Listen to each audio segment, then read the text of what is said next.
आज जो टेस्ट हुआ है उस टेस्ट के क्वेश्चन का हम लोग डिस्कशन करते हैं और हम लोग जानते हैं कि किस प्रश्न का क्या उत्तर होगा। ठीक है, तो आइए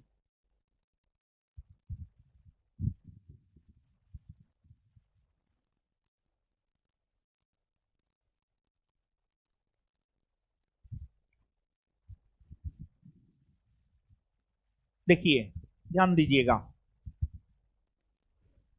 पहला क्वेश्चन है, अशोक के शिलालेख के संदर्भ में निम्नलिखित कथनों पर विचार करें। शिलालेख, शिला यानी पत्थर,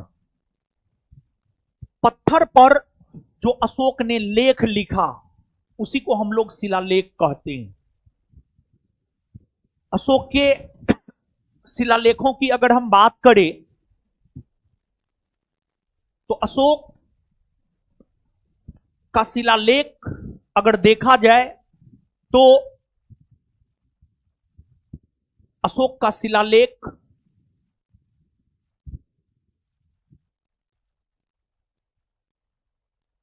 आपको भारत से मिला है अधिकतर,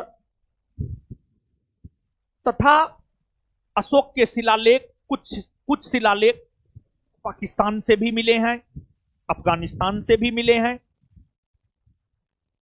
अशोक के शिलालेख पर मुख्य तौर पर ब्राह्मी लिपि और प्राकृत भाषा का प्रयोग किया गया है। ब्राह्मी लिपि और प्राकृत भाषा, अशोक के शिलालेखों में जो शिलालेख भारत से मिले हैं उसमें तो मुख्य तौर पर ब्राह्मी लिपि और प्राकृत भाषा का प्रयोग किया गया, प्राकृत भाषा। और अशोक के शिलालेख भारत के अलावे पाकिस्तान और अफगानिस्तान से भी मिले हैं। पाकिस्तान अफगानिस्तान भारत के उत्तरी पश्चिमी भाग में है, तो भारत के उत्तरी पश्चिमी भाग से जो अशोक के शिलालेख मिले हैं उसमें ग्रीक और अरमाइक भाषा का प्रयोग किया गया है। उसमें ग्रीक और अरमाइक भाषा का प्रयोग किया गया है। ग्रीक और अरमाइक भाषा का प्रयोग किया गया है। ग्रीक और अरमाइक भाषा का प्रयोग किया गया है। और अशोक का जो शिलालेख है इसको खोजने का श्रेय पादरेटी फेंथेलर को जाता है, जबकि इसको पढ़ने का श्रेय, इसको सर्वप्रथम पढ़ने का श्रेय जेम्स प्रिंसेप को जाता है। और जेम्स प्रिंसेप ने अशोक के उस शिलालेख को पढ़ा जो ब्राह्मी लिपि में लिखा हुआ था। तो एक प्रकार से ब्राह्मी लिपि को भी पढ़ने का श्रेय जेम्स प्रिंसेप को ही जाता है। और ब्राह्मी लिपि भारत के प्राचीनतम लिपि माने जाते हैं और उसी का अपडेटेड वर्जन देवनागरी लिपि है। आज आप भारतीय संविधान के अनुच्छेद 343 को पढ़ते हैं तो भारतीय संविधान का अनुच्छेद 343 यह कहता है कि भारत की राजभाषा हिंदी और लिपि देवनागरी होगी, लिपि देवनागरी होगी। तो अभी जो भी बात अशोक के शिलालेख के बारे में हमने आपको बताया है, अगर इन बातों पर आप गौर किए होंगे तो आपको आंसर मिल जाएगा। अशोक के शिलालेख को पढ़ने का श्रेय सबसे पहले जेम्स प्रिंसेप को दिया जाता है। सही या गलत? सही। अशोक का अधिकांश शिलालेख ब्राह्मी लिपि और संस्कृत भाषा में लिखा गया है। सही या गलत? गलत। ब्राह्मी लिपि और संस्कृत भाषा नहीं बल्कि प्राकृत भाषा, प्राकृत भाषा, प्राकृत भाषा प्रकृति द्वारा प्रदत्त भाषा को, प्रकृति द्वारा प्रदत्त भाषा को प्राकृत भाषा कहा जाता। प्राकृत भाषा उत्तर पश्चिम भाग में पाए गए शिलालेख केवल ग्रीक भाषा में लिखे गए हैं। देखिए यहां पर ये जो केवल शब्द दे दिया है ना, केवल ग्रीक नहीं, केवल ग्रीक नहीं बल्कि ग्रीक और अरमाइक, ग्रीक और अरमाइक। इसी वजह से यह भी स्टेटमेंट क्या हो जाएगा? गलत। तो सही कौन है? केवल एक, केवल एक। वेदांत दर्शन के मान्यताओं के अनुसार निम्नलिखित कथनों पर विचार करें। वेदांत दर्शन, देखिए ध्यान दीजिएगा, एक वैदिक साहित्य है। वैदिक साहित्य, वैदिक साहित्य में वेद, ब्राह्मण ग्रंथ, अरण्यक और उपनिषद आता है। वेदांत, वेदांत का मतलब होता है वेद का अंत करने वाला। वेदांत का मतलब होता है वेद का अंत करने वाला, वेद का अंत करने वाला।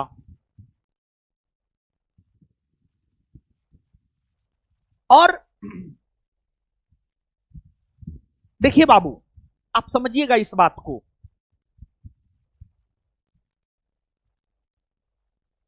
वैदिक साहित्य,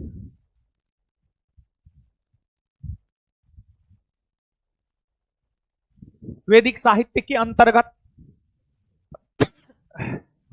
वेद, ब्राह्मण ग्रंथ, अरण्यक, अरण्यक साहित्य और उपनिषद, उपनिषद, ये वैदिक साहित्य है। वैदिक साहित्य के अंतर्गत सबसे पहले वेद की रचना हुई, उसके बाद ब्राह्मण ग्रंथ, उसके बाद अरण्यक और उसके बाद उपनिषद। और एक प्रकार से देखा जाए ना बाबू, तो वेद को समझने के लिए ही ब्राह्मण ग्रंथ, अरण्यक और उपनिषद की रचना हुई है। और वैदिक साहित्य का जो सबसे अंतिम भाग है वो उपनिषद है। अंतिम भाग उपनिषद है, उपनिषद। और उपनिषद दर्शन पर आधारित है। उपनिषद जो है आपको दर्शन पर आधारित है, दर्शन पर। और उपनिषद दो शब्द उप प्लस निषद से मिलकर बना है। उप का मतलब निकट, निषद का मतलब ज्ञान प्राप्त करना। यानी उपनिषद का शाब्दिक अर्थ होता है गुरु के समीप बैठकर ज्ञान प्राप्त करना। तो ये जो उपनिषद है, उपनिषद को ही वेदांत दर्शन कहा जाता है। एक प्रकार से देखा जाए तो वैदिक साहित्य का जो सबसे अंतिम भाग है, एक प्रकार से देखा जाए तो उपनिषद है।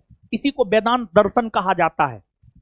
यहां पर जो वेदांत दर्शन शब्द का प्रयोग किया गया है, उसके स्थान पर आप उपनिषद शब्द का भी प्रयोग कर सकते हैं। और वेदांत दर्शन के मान्यताओं के अनुसार निम्नलिखित कथनों पर विचार कीजिए। पहला है ब्रह्म एवं आत्मा को अभेद माना गया। हाँ, वेदांत दर्शन में ब्रह्म एवं आत्मा को अभेद माना गया है, सही बात है। कर्म का सिद्धांत वेदांत दर्शन से गहराई से जुड़ा हुआ है। हाँ, कर्म का सिद्धांत वेदांत दर्शन से गहराई से जुड़ा हुआ है। वेदांत दर्शन का मूल स्रोत प्राचीन उपनिषदों में निहित है। हाँ, प्राचीन उपनिषदों में निहित है। तो तीनों क्या है आपको? सही है। इसके बाद आगे है कथन और कारण। देखिए बाबू, ध्यान दीजिएगा। आप सब लोग जानते हैं भारत की पहली सभ्यता हड़प्पा सभ्यता को मानी जाती है। हड़प्पा सभ्यता का जब अंत हुआ, पतन हुआ, तो एक नई सभ्यता का उदय हुआ जिसे हम लोग वैदिक सभ्यता कहते हैं। वैदिक सभ्यता में ब्राह्मण धर्म का प्रचलन था। ब्राह्मण धर्म की अगर हम बात करें तो ब्राह्मण धर्म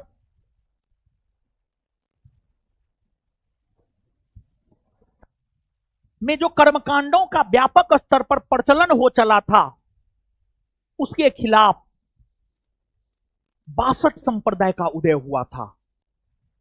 उन 62 संप्रदायों में ही बौद्ध संप्रदाय, जैन संप्रदाय, आजीवक संप्रदाय इत्यादि इत्यादि आता है। भौतिकवादी संप्रदाय, ये सब आता है। तो इसमें जो आजीवक संप्रदाय है, आजीवक संप्रदाय की स्थापना मखलीपुत्र गोसाल ने किया था। मखलीपुत्र गोसाल। और आजीवक संप्रदाय, देखिए हर संप्रदाय का अपना अलग अलग दर्शन था, अलग अलग मान्यता था। हर संप्रदाय का अपना अलग अलग दर्शन था, अलग अलग मान्यता था। जैसे बौद्ध संप्रदाय की अगर हम बात करें तो बौद्ध संप्रदाय कर्मवाद में विश्वास करता था। कर्म कर्म कर्म में विश्वास करता था, कर्म ही सब कुछ है। जैन संप्रदाय भी कर्म में विश्वास करता था। लेकिन आजीवक संप्रदाय कर्मवाद और पुरुषार्थ के सिद्धांत में विश्वास नहीं करता था। आजीवक संप्रदाय का मानना था, आजीवक संप्रदाय का मानना था सब कुछ पहले से निर्धारित है, सब कुछ पहले से निर्धारित है। आप कुछ भी कीजिए, कुछ नहीं होने वाला है। सब कुछ पहले से निर्धारित है, आप कुछ भी कीजिए, कुछ नहीं होने वाला है। जैसे हम लोग भी सोचते हैं, बहुत लोग आपके आसपास बोलता होगा, हमारे भाग में नौकरी लिखले न है इसलिए नहीं हुआ। ऐसा नहीं होता है। कर्म के बदौलत आप अपने भाग को भी बदल सकते हैं। कर्म में इतनी ताकत होती है। अगर आपका कर्म अच्छा होगा ना, आपका हाथ का लकीर भी बदल जाएगा। और कर्म अगर खराब होगा तब पर भी हाथ का लकीर बदल जाएगा। तो ये पूर्व निर्धारित कुछ नहीं है। सब कुछ आपके कर्म पर निर्भर करता है, सब कुछ आपके कर्म पर निर्भर करता है। और महात्मा बुद्ध ने कहा है, बौद्ध धर्म का जो एक प्रकार से मूल दर्शन है, प्रत्यक्ष समुत्पाद, मतलब अगर कुछ भी हुआ है, अगर कोई भी घटना घटित हुई है, उसका कोई ना कोई कारण जरूर होगा। अभी हम इतिहास के 150 क्वेश्चन का डिस्कशन करवा रहे हैं। इसके पीछे कारण है। आज सुबह में टेस्ट हुआ है इसलिए उसका डिस्कशन शाम में करवा रहे हैं। तो हर घटना के पीछे कोई ना कोई कारण है। आप यहां पर बैठ करके इसलिए पढ़ रहे हैं क्योंकि आपको सफलता चाहिए। हर चीज के पीछे कारण है। तो महात्मा बुद्ध का कहना था, कुछ भी घटना होता है तो उसके पीछे कोई ना कोई कारण जरूर होता है, कोई ना कोई कारण जरूर होता है। लेकिन आजीवक संप्रदाय का मानना था कि ये कर्म कुछ ना है, सब कुछ पहले से निर्धारित है। जो होना होगा वही होगा। बहुत लोग इसी चक्कर में रहते हैं और बर्बाद हो जाते हैं। ये उस समय का संप्रदाय था, 6ठी सदी ईस्वी पूर्व का संप्रदाय था। ये क्या मानता था इससे कोई फर्क नहीं पड़ता है, समझे ना। लेकिन आप इस बात को मानिए, कर्म ही सब कुछ है। हम भी अपने जीवन में अनुभव के आधार पर हम बोल रहे हैं, अगर हम भी कर्म नहीं करते, कर्म यानी मेहनत नहीं करते, तो आज हम जहां हैं वहां नहीं होते। और अगर आज आप मेहनत नहीं करते तो आप सब लोग जो बैठे हुए हैं प्रीलिम्स में रिजल्ट लेकर के, आप लोग नहीं बैठे रहते, ऑफलाइन जो बैठे हुए हैं। बात समझ रहे हैं? तो कर्म, सब चीज कर्म है। तो आप हमको बताइए, पहला स्टेटमेंट सही है या गलत? एकदम सही है। दूसरा स्टेटमेंट सही है या गलत? सही है। और व्याख्या सही है या गलत? सही है। दोनों स्टेटमेंट भी सही और व्याख्या भी सही।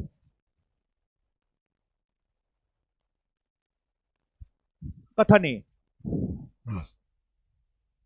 देखिए, एक बात जानिए, एक बात जानिए, एक बात जानते हैं बाबू, भारत का शेक्सपियर कालिदास को कहा जाता है। कालिदास, कालिदास को भारत का शेक्सपियर कहा जाता है। और कालिदास की अगर हम बात करें, कालिदास की अगर हम बात करें कालिदास की अनेकों रचना है। अभिज्ञान शाकुंतलम, मालविका अग्निमित्रम, रघुवंशम, मेघदूतम, ऋतुसंहार, विक्रमोबसीयम। उसमें कालिदास की रचना जो मालविका अग्निमित्रम है, मालविका अग्निमित्रम हमें शुंग वंश के बारे में जानकारी देता है। और शुंग वंश के संस्थापक पुष्मित शुंग हुए। पुष्मित शुंग का उत्तराधिकारी उसका बेटा अग्निमित्र हुआ। अग्निमित्र एक महिला मालविका से प्रेम करता था, और अग्निमित्र और मालविका की जो प्रेम कहानी है, अग्निमित्र और मालविका के प्रेम कहानी के बारे में भी जानकारी मालविका अग्निमित्रम नामक साहित्य देता है। देखिए हुआ क्या था, शुंग वंश के जो संस्थापक पुष्मित शुंग थे, शुंग वंश के जो संस्थापक पुष्मित शुंग थे, पुष्मित शुंग ने अपने पुत्र अग्निमित्र के नेतृत्व में विदर्भ का अभियान किया था। और उस समय विदर्भ के शासक थे यज्ञसेन, और यज्ञसेन की चचेरी बहन थी मालविका। जब अग्निमित्र विदर्भ के अभियान पर थे तो उसी दौरान अग्निमित्र की नजर मालविका पर पड़ी, मालविका पर पड़ा, और फिर अग्निमित्र मालविका से प्रेम कर बैठे। और अग्निमित्र के नेतृत्व में ही विदर्भ का विजय अभियान भी पुष्मित शुंग ने किया था। तो विदर्भ अभियान और मालविका और अग्निमित्र के प्रेम कहानी को लेकर जानकारी हमें मालविका अग्निमित्रम नामक साहित्य देता है। तो आप हमको बताइए, कालिदास का नाटक मालविका अग्निमित्रम शुंग काल के राजनीतिक इतिहास को जानने का एक मुख्य स्रोत है, सही या गलत? हाँ, सही है। इस नाटक में पुष्मित शुंग के पुत्र अग्निमित्र और विदर्भ के राजा यज्ञसेन के बीच हुए युद्ध का विवरण है। हाँ, सही है, सही है, सही है। देखिए इस नाटक में बात समझिए, इस नाटक में पुष्मित शुंग के पुत्र अग्निमित्र और विदर्भ के राजा यज्ञसेन के बीच हुए युद्ध का वर्णन है। हाँ है। इसी वजह से तो यह साहित्य हमें शुंग काल के राजनीतिक इतिहास के बारे में बताता है। मतलब दोनों सही है और व्याख्या भी, लेकिन ई ऑप्शन है ए में नहीं बल्कि बी में, ई गौर कीजिएगा।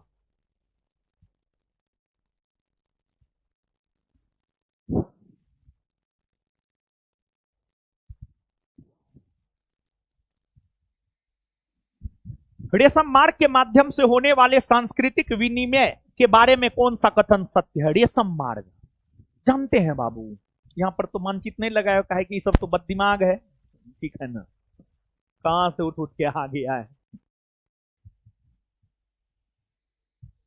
सुनिए,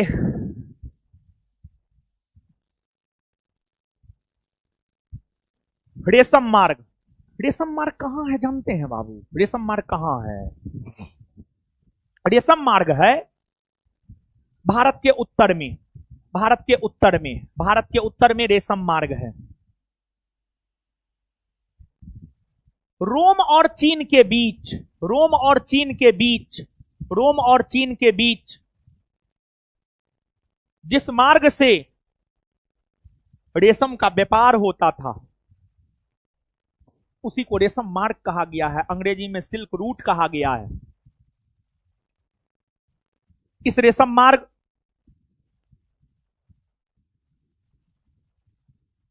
पर अपना अधिकार कुषाण वंश के शासक कनिष्क ने भी जमाया था,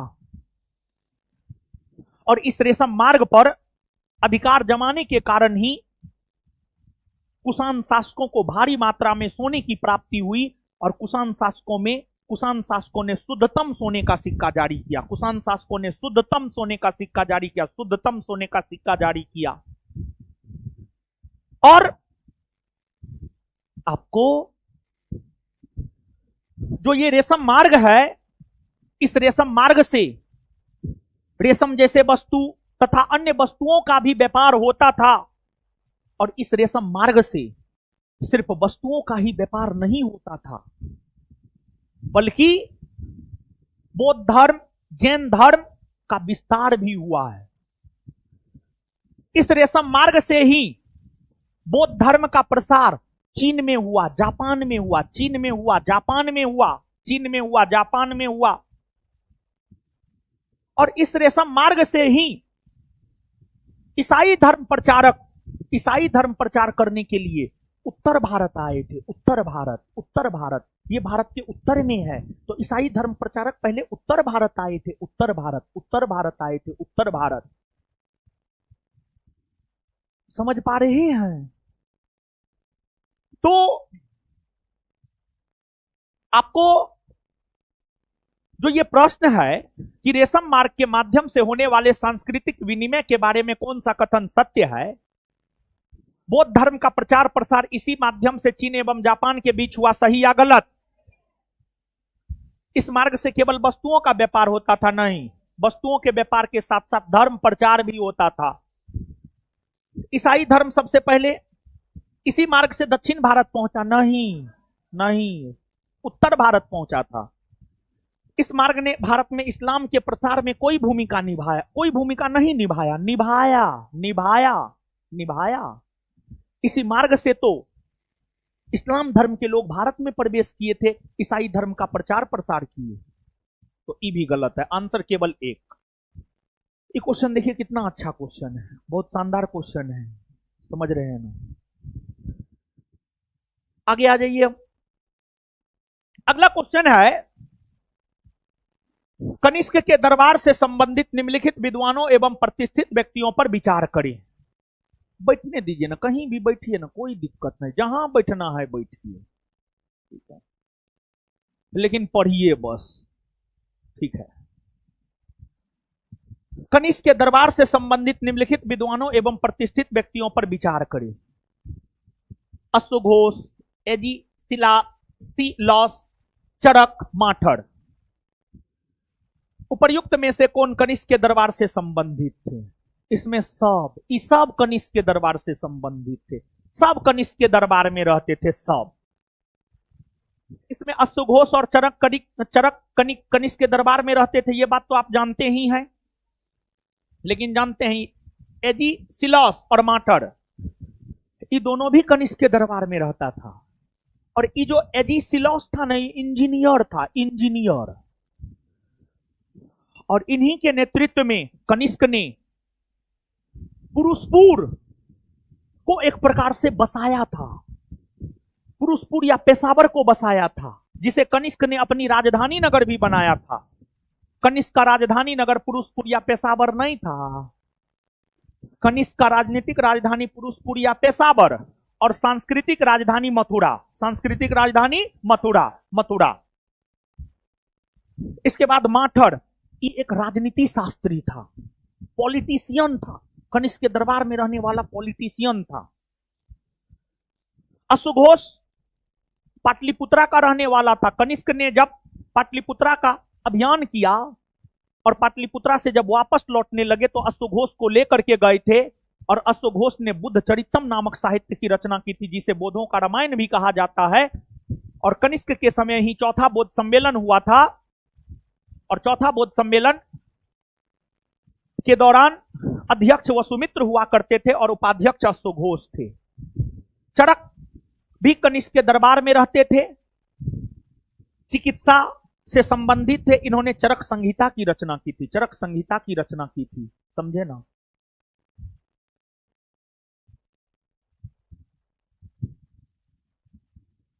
सातवाहन शासक गौतमीपुत्र सातकर्णी के संबंध में निम्नलिखित में से कौन सा कथन सत्य नहीं है, मतलब कौन सा कथन असत्य है, मतलब कौन सा कथन गलत है? नासिक अभिलेख के अनुसार इसने शकों को पराजित किया था। सुनिए, एक बात सुनिए, देखिए, सातवाहन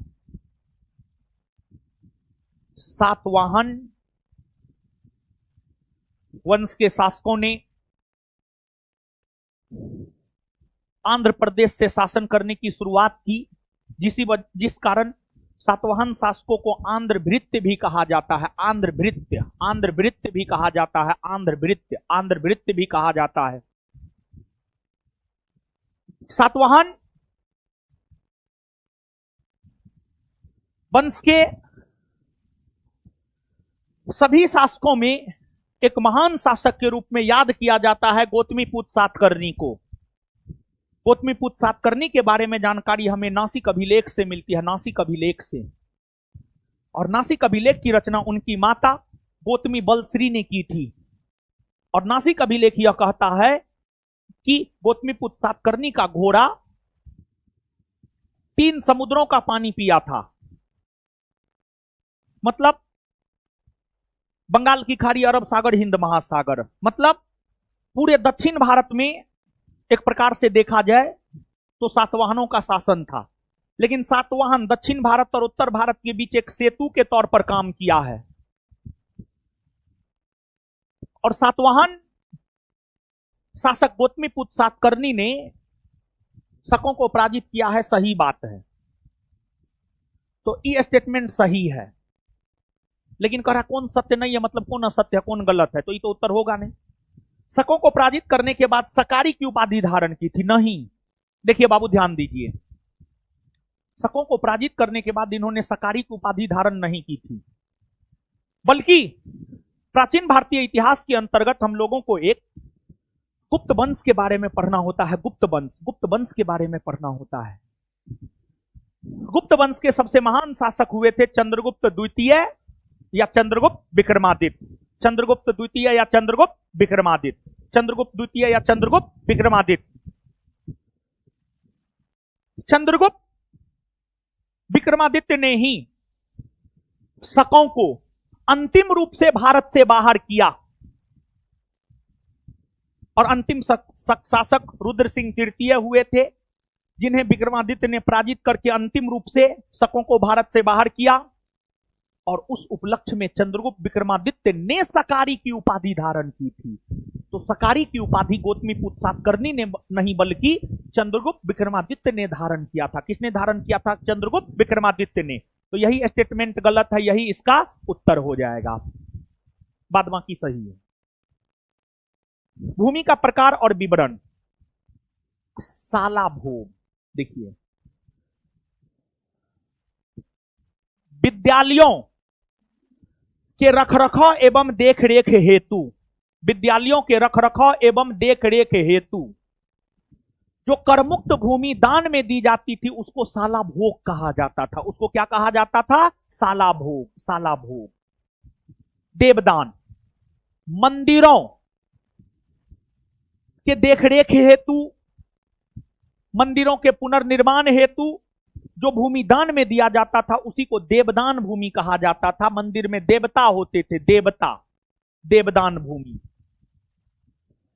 वेल्लन वगाई, गैर ब्राह्मण कृषि भूस्वामी को वेल्लन वेगाई कहा जाता था।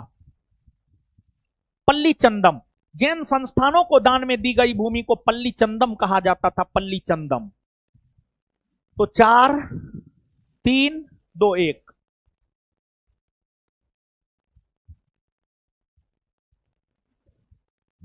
आगे है, चोल वंश के संदर्भ में निम्नलिखित कथनों पर विचार करें। देखिए बाबू ध्यान दीजिएगा। चोल, देखिए हम लोगों को 2 चोल वंश के बारे में पढ़ना होता है। एक संगमकालीन चोल वंश और एक नवी से 12वीं सदी के चोल वंश। प्रश्न नवी से 12वीं सदी के चोल वंश के संदर्भ में है।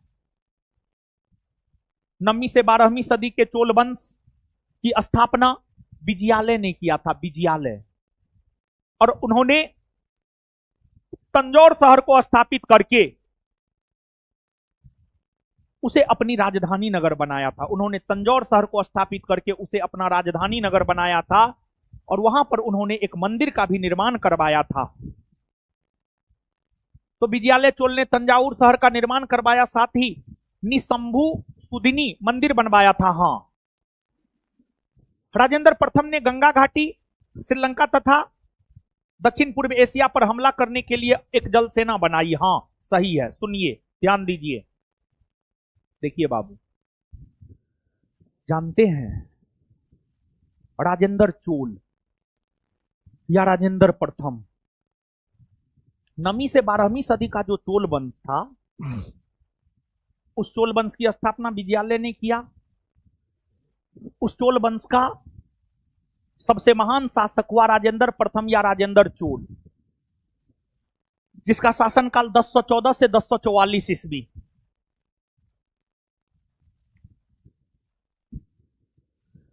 और इस चोल वंश के अंतिम शासक हुए राजेंद्र तृतीय। इस चोल वंश के अंतिम शासक हुए राजेंद्र तृतीय, राजेंद्र तृतीय।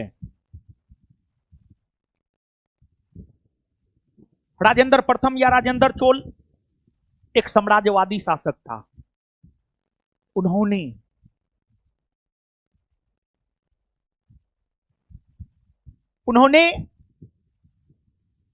एक जल सेना बनाई या एक नौसेना बनाई।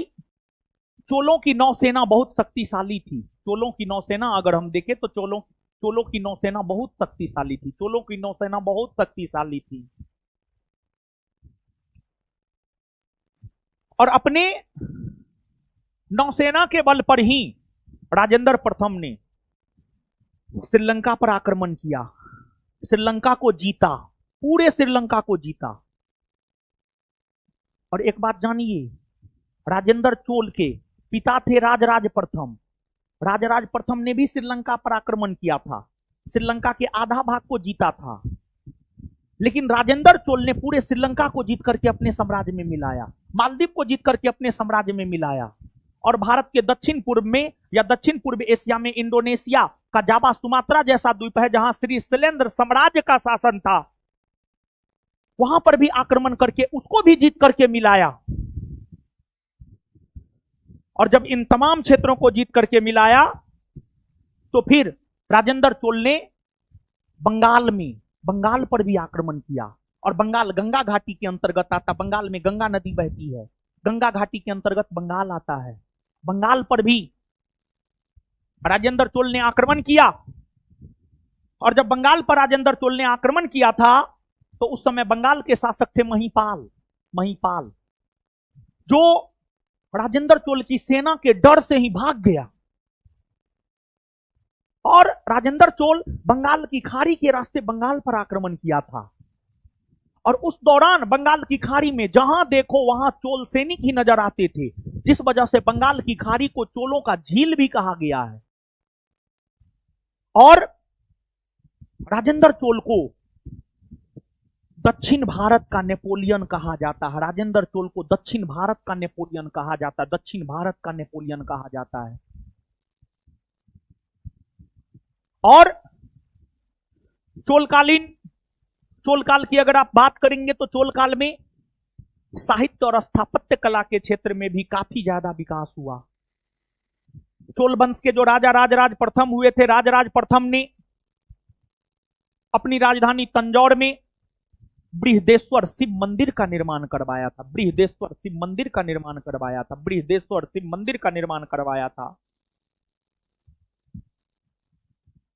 याद रखिएगा, ठीक है बाबू। तो दोनों स्टेटमेंट सही है, सी। आगे, प्राचीन भारतीय इतिहास का स्रोत के रूप में पांडुलिपियों के संदर्भ में निम्नलिखित में से कौन सा कथन सही नहीं है? कौन कथन गलत है? पांडुलिपियों को तारपत्रों एवं भोजपत्रों पर लिखा जाता था। हां, लिखा जाता था, सही है। पांडुलिपियों को केवल मंदिरों एवं विहारों में संरक्षित किए जाते थे। हां। पांडुलिपियों को केवल संस्कृत भाषा में लिखा जाता था। नहीं, पांडुलिपियों को संस्कृत के अलावे अन्य भाषाओं में भी, जैसे तमिल, प्राकृत, इन भाषाओं में भी लिखा जाता था। तो केवल संस्कृत में नहीं बल्कि अन्य भाषाओं में भी लिखे जाते थे। यह गलत है। इसका उत्तर हो जाएगा सी।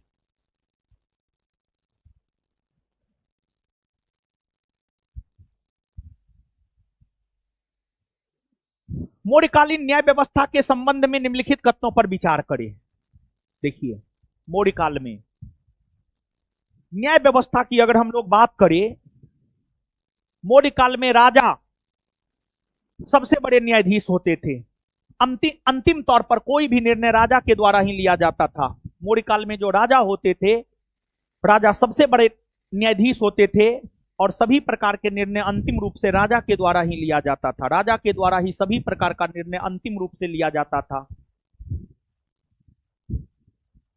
मौर्य काल में जो दंड दिया जाता था ना, वो आपने किस प्रकार का अपराध किया है।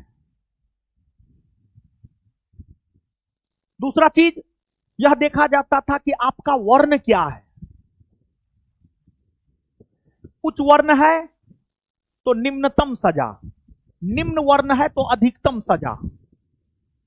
और मौर्य काल में दो प्रकार के न्यायालय की चर्चा देखने को मिली है, एक धर्मस्थीय, दूसरा कंटक शोधन। एक धर्मस्थीय और दूसरा कंटक शोधन। धर्मस्थीय न्यायालयों में दीवानी मामलों की सुनवाई होती थी और कंटक शोधन में फौजदारी मामलों की सुनवाई होती थी। दीवानी यानी वित्तीय मामला से संबंधित, फौजदारी यानी मारपीट से संबंधित, समझे ना। तो पहला, सम्राट न्याय का सर्वोच्च अधिकारी होता था और वह स्वयं व्यक्तिगत रूप से मामलों की सुनवाई करता था। हां, दंड का स्वरूप अपराध की प्रकृति परिस्थिति के साथ अपराधी के वर्ण पर भी निर्भर करता था। हां, अर्थशास्त्र के अनुसार 3 प्रकार के न्यायालय नागरिक, सेन एवं ग्रामीण का प्रचलन था। नहीं, 2, धर्मस्थीय और कंटक शोधन। कौन सा सत्य है? केवल 1 और 2, केवल 1 और 2। आगे, पुरी स्थित जगन्नाथपुरी मंदिर के संदर्भ में निम्नलिखित कथनों पर विचार करें। जानते हैं, हर युग में अलग अलग देवी देवता हुए, कभी राम हुए तो कभी कृष्ण हुए, त्रेता द्वापर। कलयुग का देवता है भगवान जगन्नाथ, भगवान जगन्नाथ। चारों धाम की यात्रा कीजिए या नहीं कीजिए, ज्योतिर्लिंग की यात्रा कीजिए या नहीं कीजिए, सब ज्योतिर्लिंग का यात्रा कीजिए या नहीं कीजिए, हिंदू धर्म है, धर्म में आस्था है। ओडिशा के पुरी में स्थित जगन्नाथपुरी की यात्रा आप जरूर कीजिए, कलयुग के देवता वही है, ठीक है ना। ओडिशा के पुरी में जगन्नाथपुरी मंदिर का निर्माण अनंत वर्मन चोडगंग देव ने करवाया था, सही है। और रथ यात्रा निकलती है, रथ यात्रा निकलती है। तो जो रथ यात्रा निकलती है उस पर गौर किए हैं, जो मूर्ति है वो क्या पत्थर का बना हुआ है? नहीं। कौन ची का बना हो? लकड़ी का, लकड़ी का। कौन ची का? लकड़ी का। तो पहला स्टेटमेंट तो सही है, लेकिन दूसरा स्टेटमेंट गलत है, क्योंकि मंदिर के गर्भगृह में स्थापित मूर्ति कलिंग वास्तुकला में पत्थर की बनी है। नहीं, मंदिर के गर्भगृह में स्थापित मूर्ति कलिंग वास्तुकला में बनी है और यह पत्थर की नहीं बल्कि लकड़ी की बनी है। किसकी बनी है? लकड़ी की। तो कौन सा कथन सही है? केवल 1।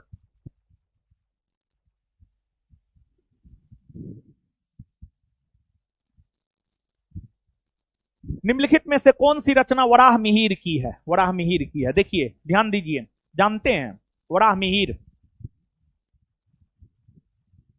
वराह मिहिर एक गणितज्ञ और ज्योतिष थे।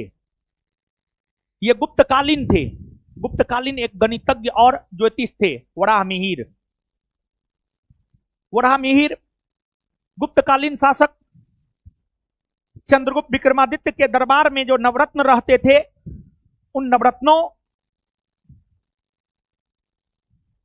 में से ही एक थे वराह मिहिर, जिन्होंने पंच सिद्धांतिका और वृहत संहिता जैसे साहित्यों की रचना की है। वहीं विवाह पटल जैसे साहित्य की अगर हम लोग बात करें तो विवाह पटल जैसे साहित्य की रचना भास्कराचार्य ने किया था। भास्कराचार्य ने, भास्कराचार्य ने, भास्कराचार्य ने, भास्कराचार्य ने।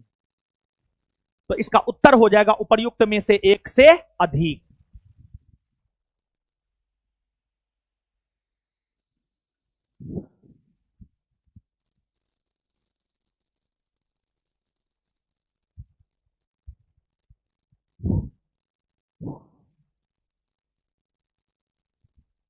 सुनिए, समुद्रगुप्त, समुद्रगुप्त के प्रयाग प्रशस्ति में उसकी विधियों के लिए वर्णित नीतियों के संबंध में कौन सा कथन सत्य है? देखिए, अगर हम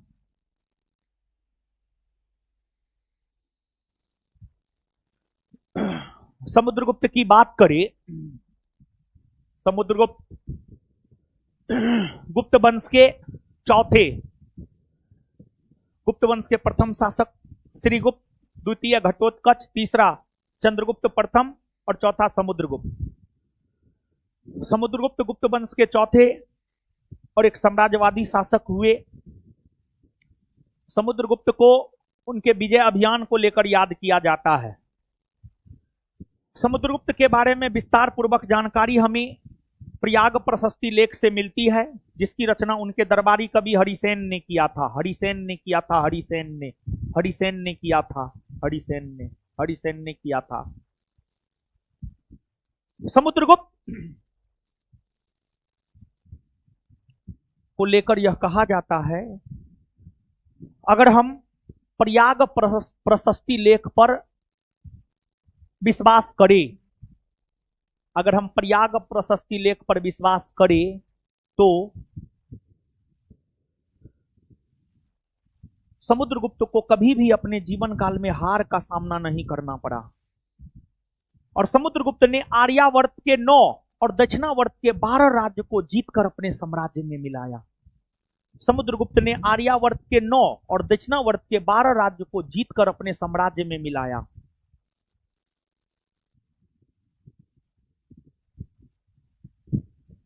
अब देखिए बाबू, आप आर्यावर्त यानी उत्तर भारत और दक्षिणावर्त यानी दक्षिण भारत, और इसी वजह से समुद्रगुप्त को भारत का नेपोलियन भी कहा जाता है। समुद्रगुप्त को भारत का नेपोलियन या उत्तर भारत का नेपोलियन, और राजेंद्र प्रथम या राजेंद्र चोल को दक्षिण भारत का नेपोलियन, और समुद्रगुप्त को भारत का नेपोलियन इतिहासकार विंसेंट आर्थर स्मिथ ने किया है। और जानते हैं, समुद्रगुप्त ने अलग अलग राज्यों को लेकर के अलग अलग प्रकार की नीति अपनाई। समुद्रगुप्त ने आर्यावर्त यानी उत्तर भारत के राज्यों को लेकर, समुद्रगुप्त ने उत्तर भारत के राज्यों को लेकर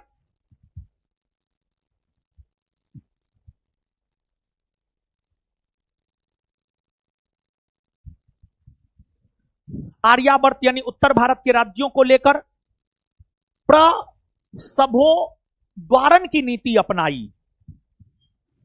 प्रसभोद्वारण मतलब इसका क्या है जानते हैं? उखाड़ फेंकना। मतलब आर्यावर्त उत्तर भारत के राजाओं को पराजित किया,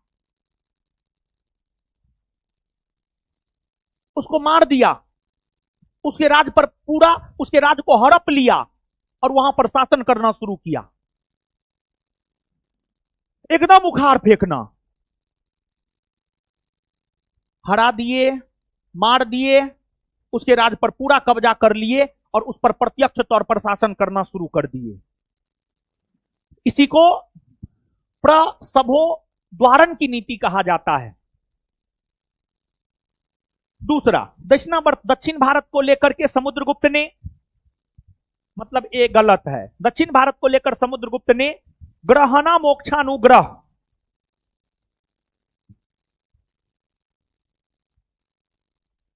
ग्रहणा मोक्षानुग्रह की नीति अपनाई। ग्रहणा मोक्षानुग्रह की नीति अपनाई। ग्रहणा मोक्षानुग्रह की नीति अपनाई। ठीक है ना? अब कहिएगा ई क्या होता है? ई होता है समुद्रगुप्त दक्षिण भारतीय राज्यों का अभियान किया, दक्षिण भारतीय राजाओं को पराजित किया।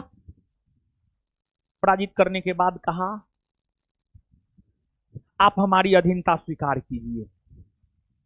जब दक्षिण भारतीय राजाओं ने समुद्रगुप्त की अधीनता स्वीकार ली तो फिर कहा, आपने हमारी अधीनता स्वीकार कर ली है, आप हमको राजस्व दीजिएगा।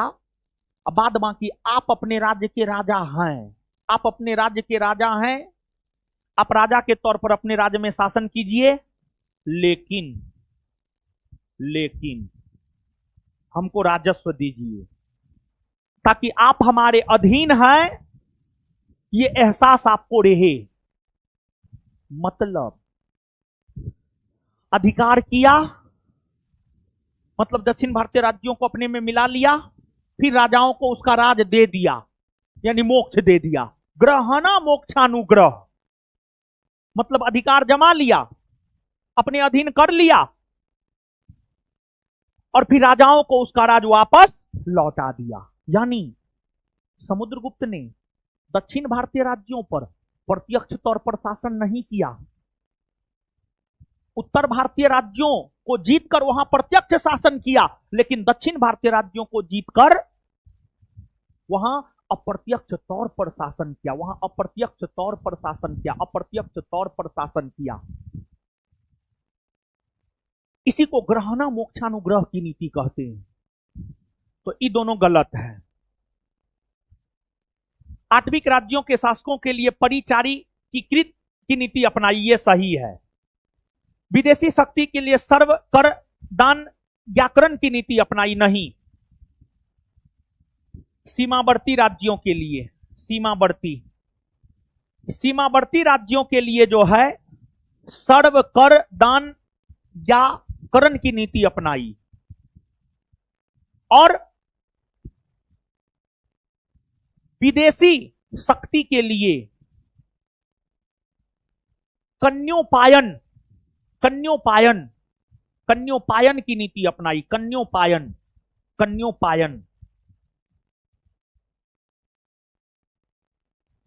तो समुद्रगुप्त ने किसको लेकर के कौन सी नीति अपनाई, ये बात यहां पर आपको क्लियर हुआ, आंसर मिल गया। आगे बढ़िए। प्राचीन भारतीय इतिहास के संदर्भ में निम्नलिखित युग्मों पर विचार करें। स्थल और विशेषता। जानते हैं ये सब जो बुर्जोहोम है, चिरांद है, गुप्तकाल है, बुर्जोहोम है, चिरांद है, गुप्तकाल है। अगर हम बुर्जोहोम, चिरांद और गुप्तकाल की बात करें तो जानते हैं बाबू, जानते हैं ये सब पाषाणकालीन स्थल है, पाषाणकालीन स्थल है, पाषाणकालीन स्थल है, पाषाण युग, स्टोन एज का स्थल है। और पाषाण युग को भी हम लोग 3 भाग में बांट कर पढ़ते हैं। पूरा पाषाण काल, मध्य पाषाण काल, नव पाषाण काल। ये सब नव पाषाणकालीन स्थल है। नव पाषाणकालीन स्थल है ये सब, नव पाषाणकालीन। नव पाषाणकालीन स्थल जो बुर्जोहोम है, ये जम्मू कश्मीर में है। यहां से अगर हम देखें तो यहां से गर्तावास का प्रमाण मिला है, मानव के साथ कुत्ता को दफनाए जाने का प्रमाण मिला है, और मानव ने सर्वप्रथम कुत्ता को पालतू बनाया था, कुत्ता को मानव ने सर्वप्रथम पालतू बनाया था। मानव ने सर्वप्रथम तांबा धातु का उपयोग किया था। कुत्ता से जब आज भी मानव को लगाव होता है, पहले भी मानव को लगाव था। कुत्ता सबसे वफादार है, वफादार होता है। बड़ा बड़ा आदमी आप देखेंगे कुत्ता पालेगा, क्योंकि वो बहुत धोखा खाते हुए बड़ा बना है।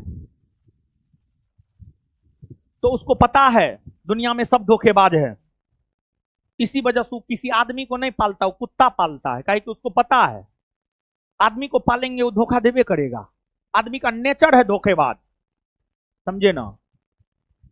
धोखाधड़ी करना ह्यूमन नेचर है, समझे। आज जो है एक्स्ट्रा मैरिटियल अफेयर है कि ना, वो भी एक प्रकार का धोखाधड़ी ही है। सुनिए, कहां चल जाते हैं। तो ये जो है पालतू कुत्तों को उसके मालिक के साथ दफनाए जाने का प्रमाण बुर्जहोम से मिला है, सही है। बुर्जहोम से मिला है, सही है, एकदम सही है। इसके बाद चिरांद बिहार में स्थित एक नवपाषाणिक बस्ती है। चिरांद बिहार में स्थित एक नवपाषाणिक बस्ती है। यहां से हड्डी का उपकरण मिला है, हड्डी का औजार मिला है, और वह हड्डी का उपकरण हिरन के सिंग, हिरन होता है ना जी, हिरन में सिंग होता है ना, हिरन के सिंग से जो है उपकरण बनाया गया था, उसका प्रमाण चिरांद से मिला है, और चिरांद बिहार में है। गुप्तकाल, गुपकराल जम्मू कश्मीर में है, नवपाषाणिक बस्ती है। यहां से भी गर्ताबास का प्रमाण मिला है। गर्ताबास, गड्ढा घर, गड्ढा घर। पहले की मानव जो है ना, गड्ढा खोद कर उसमें रहता था, उसी को गर्ताबास कहा जाता था। तो ये गलत है। चावल का साक्ष्य नहीं। चावल का साक्ष्य किस नवपाषाणिक बस्ती से मिला है? चावल का साक्ष्य जो है नवपाषाणिक बस्ती कोल्डी हवा से मिला है। कोल्डी हवा से मिला है। और कोल्डी हवा नामक नवपाषाणिक बस्ती उत्तर प्रदेश में है। कहां है? उत्तर प्रदेश में। तो कौन सा युग्म सही सुमेलित है? केवल एक और दो। प्राचीन इतिहास के संबंध में निम्न युग्मों पर विचार करें। सुनिए, काल और विशेषता सुनिए। देखिए बाबू, ध्यान दीजिए। जानते हैं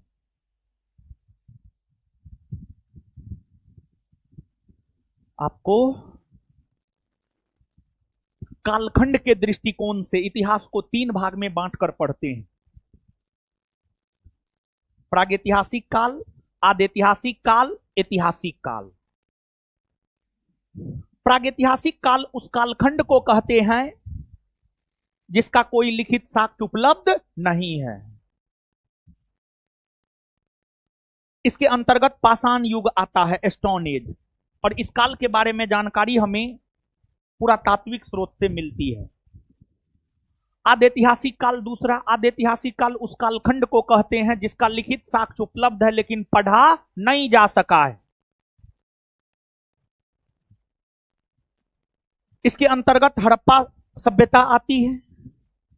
फिर ऐतिहासिक काल उस कालखंड को कहते हैं जिसका लिखित साक्ष्य उपलब्ध है लेकिन पढ़ा भी जा रहा है, उसको ऐतिहासिक काल कहते हैं। भारत में ऐतिहासिक काल की शुरुआत 6ठी सदी ईस्वी पूर्व या महात्मा बुद्ध या महावीर स्वामी के कालखंड से हुई मानी जाती है। अब देखिए, प्रागैतिहासिक काल है पहला। प्रागैतिहासिक काल के अंतर्गत पाषाण युग आता है। जैसे कालखंड के दृष्टिकोण से इतिहास को 3 भागों में बांटकर पढ़ते हैं, उसी प्रकार पाषाण युग की अगर हम बात करें तो पाषाण युग को भी 3 भागों में बांटकर हम लोग पढ़ते हैं। अगर हम पाषाण युग की बात करें तो पाषाण युग को भी हम लोग 3 भागों में बांटकर पढ़ते हैं। और पाषाण युग को जो हम लोग 3 भागों में बांटकर पढ़ते हैं,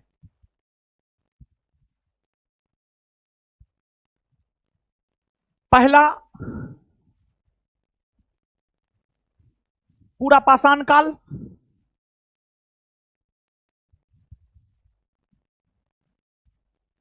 पूरा पाषाण काल। दूसरा मध्य पाषाण काल। और तीसरा नव पाषाण काल। तीसरा नव पाषाण काल। पूरा पाषाण काल की अगर हम लोग बात करें तो पूरा पाषाण काल में मानव, पूरा पाषाण काल में मानव शिकारी, आखेटक, आखेटक और खाद्य संग्राहक था। पूरा पाषाण काल में जो है मानव आखेटक और खाद्य संग्राहक था। आखेटक और खाद्य संग्राहक था। आखेटक और खाद्य संग्राहक था।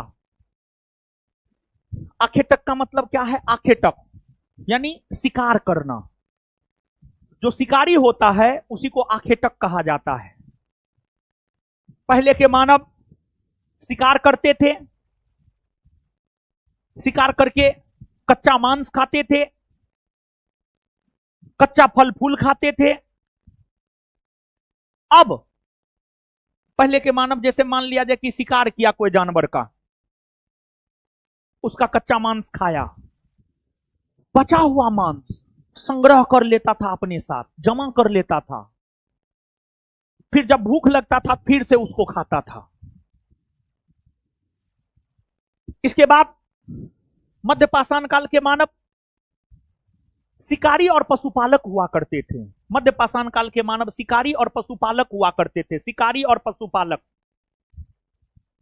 आखेटक और पशुपालक।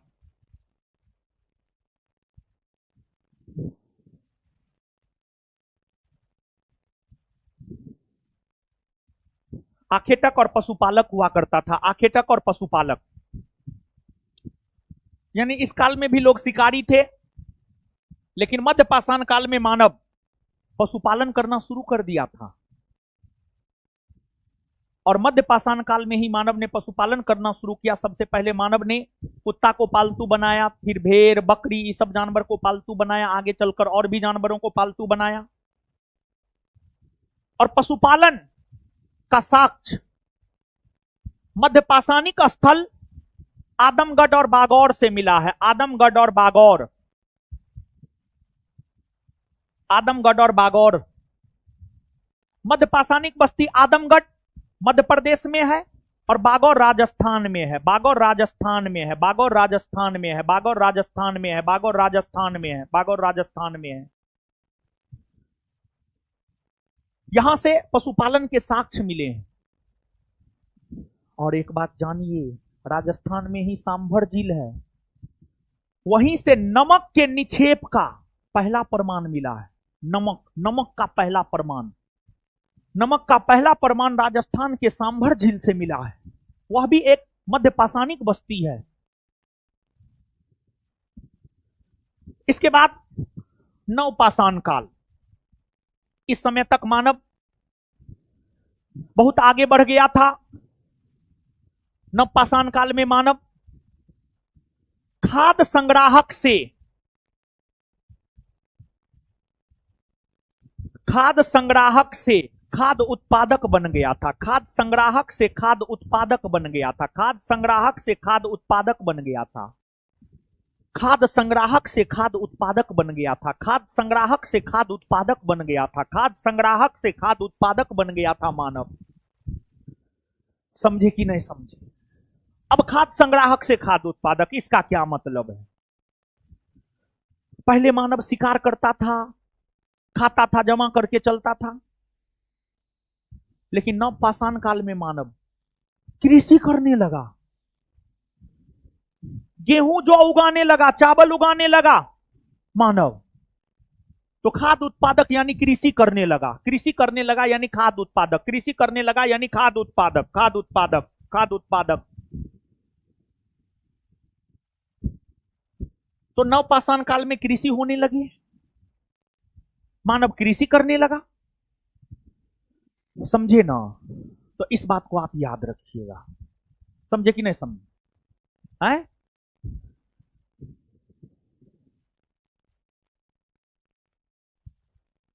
पूरा पाषाण काल में मानव शिकारी और भोजन संग्राहक। सही या गलत? सही ना जी? मध्य पाषाण काल में आखेटक यानी शिकारी और पशुपालक। सही या गलत? नवपाषाण काल में खाद्य उत्पादन का आरंभ होना। सही या गलत? उपर्युक्त में से कौन सा युग्म गलत है? कोई भी युग्म गलत नहीं है। उपर्युक्त सभी युग्म सत्य है, यानी आंसर डी होगा। हां या ना? हाँ। अब इसके बाद एक चीज और बताना चाहेंगे यहां पर, सुनिए बाबू, देखिए एक बात जानिए। पूरा पाषाण काल को सोहन नदी घाटी संस्कृति कहते हैं।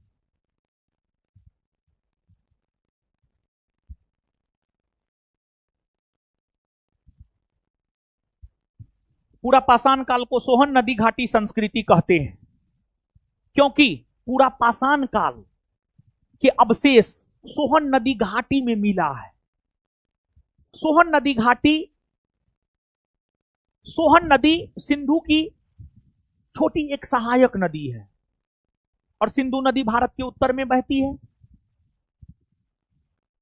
तो पूरा पाषाण काल को जो है सोहन नदी घाटी संस्कृति कहते हैं। और पूरा पाषाण काल में ही आग की खोज हो गई थी। आग की खोज हो गई थी, आग। इसके बाद अगर हम पूरा पाषाण काल की बात करें, पूरा पाषाण काल को भी हम लोग 3 भागों में बांटकर पढ़ते हैं। निम्न पूरा पाषाण काल, मध्य पूरा पाषाण काल और उच्च पूरा पाषाण काल। ऐसा है हां या ना? हाँ, तो याद रखिएगा। अब देखिए यहां पर मध्य पाषाण काल, इसे हम लोग सूक्ष्म पाषाण संस्कृति कहते हैं। सूक्ष्म पाषाण संस्कृति, सूक्ष्म छोटा पाषाण पत्थर। इस समय छोटे पत्थर के उपकरण बनने लगे थे, इसी वजह से मध्य पाषाण काल को सूक्ष्म पाषाण संस्कृति कहते हैं। सूक्ष्म पाषाण संस्कृति कहते हैं मध्य पाषाण काल को, सूक्ष्म पाषाण संस्कृति कहते हैं। समझे ना? अब देखिएगा कि आपको मध्य पाषाण काल में मानव पशुपालन करने लगा था। इसके बाद नव पाषाण काल, इस समय मानव कृषि करने लगे थे, जिस वजह से इसे कृषि उपकरण संस्कृति भी कहते हैं। कृषि उपकरण संस्कृति भी कहते हैं। इस काल में मानव कृषि के साथ साथ मृदभांड यानी मिट्टी के बर्तन भी बनाने लगे थे, जिस वजह से इस कालखंड को मृदभांड संस्कृति भी कहते हैं। और इस काल में उपकरणों पर पॉलिश किया जाने लगा था, जिस वजह से इसे पॉलिश्ड उपकरण संस्कृति भी कहते हैं। इस समय मानव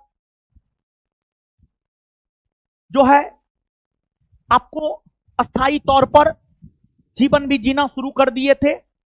मानव में अस्थायित्व नवपाषाण काल में आया है।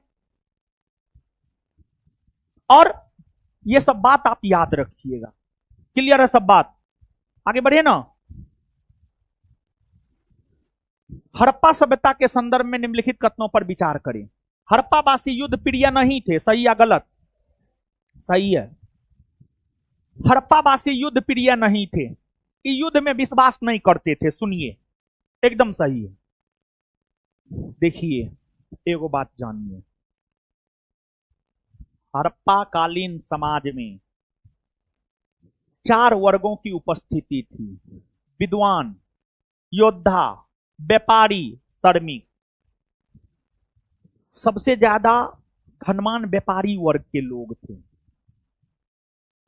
और इसी वजह से यह अनुमान लगाया जाता है कि हड़प्पा काल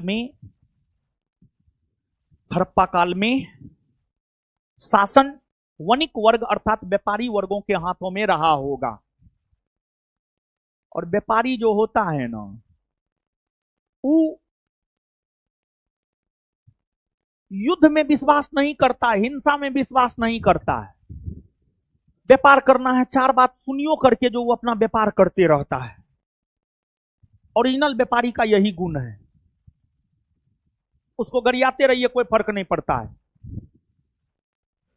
ओरिजिनल व्यापारी, समझे ना। और हड़प्पा काल में लोहा नहीं मिला है, लोहा नहीं मिला है। हड़प्पा काल में कांसा बहुत मिला है, कांसा। तांबा और टीन को मिलाकर कांसा बनाया जाता था, जिस वजह से इसे कांस्युगीन सभ्यता भी कहते हैं। और युद्ध के उपकरण विशेष तौर पर तो लोहा से ही बनते हैं, लेकिन युद्ध के उपकरण अन्य धातु से भी बन सकता है, लेकिन विशेष तौर पर लोहा से बनता है। एक ये भी लोहा से परिचित नहीं थे। दूसरा, इस समय व्यापारियों का वर्चस्व था, तो वे लोग युद्ध प्रिय नहीं थे, शांति प्रिय थे। इस आधार पर भी हम कह सकते हैं। हड़प्पावासी पहियों का उपकरण उपयोग नहीं जानते थे, गलत है। जानते थे। तो कौन सा कथन गलत है? केवल 2।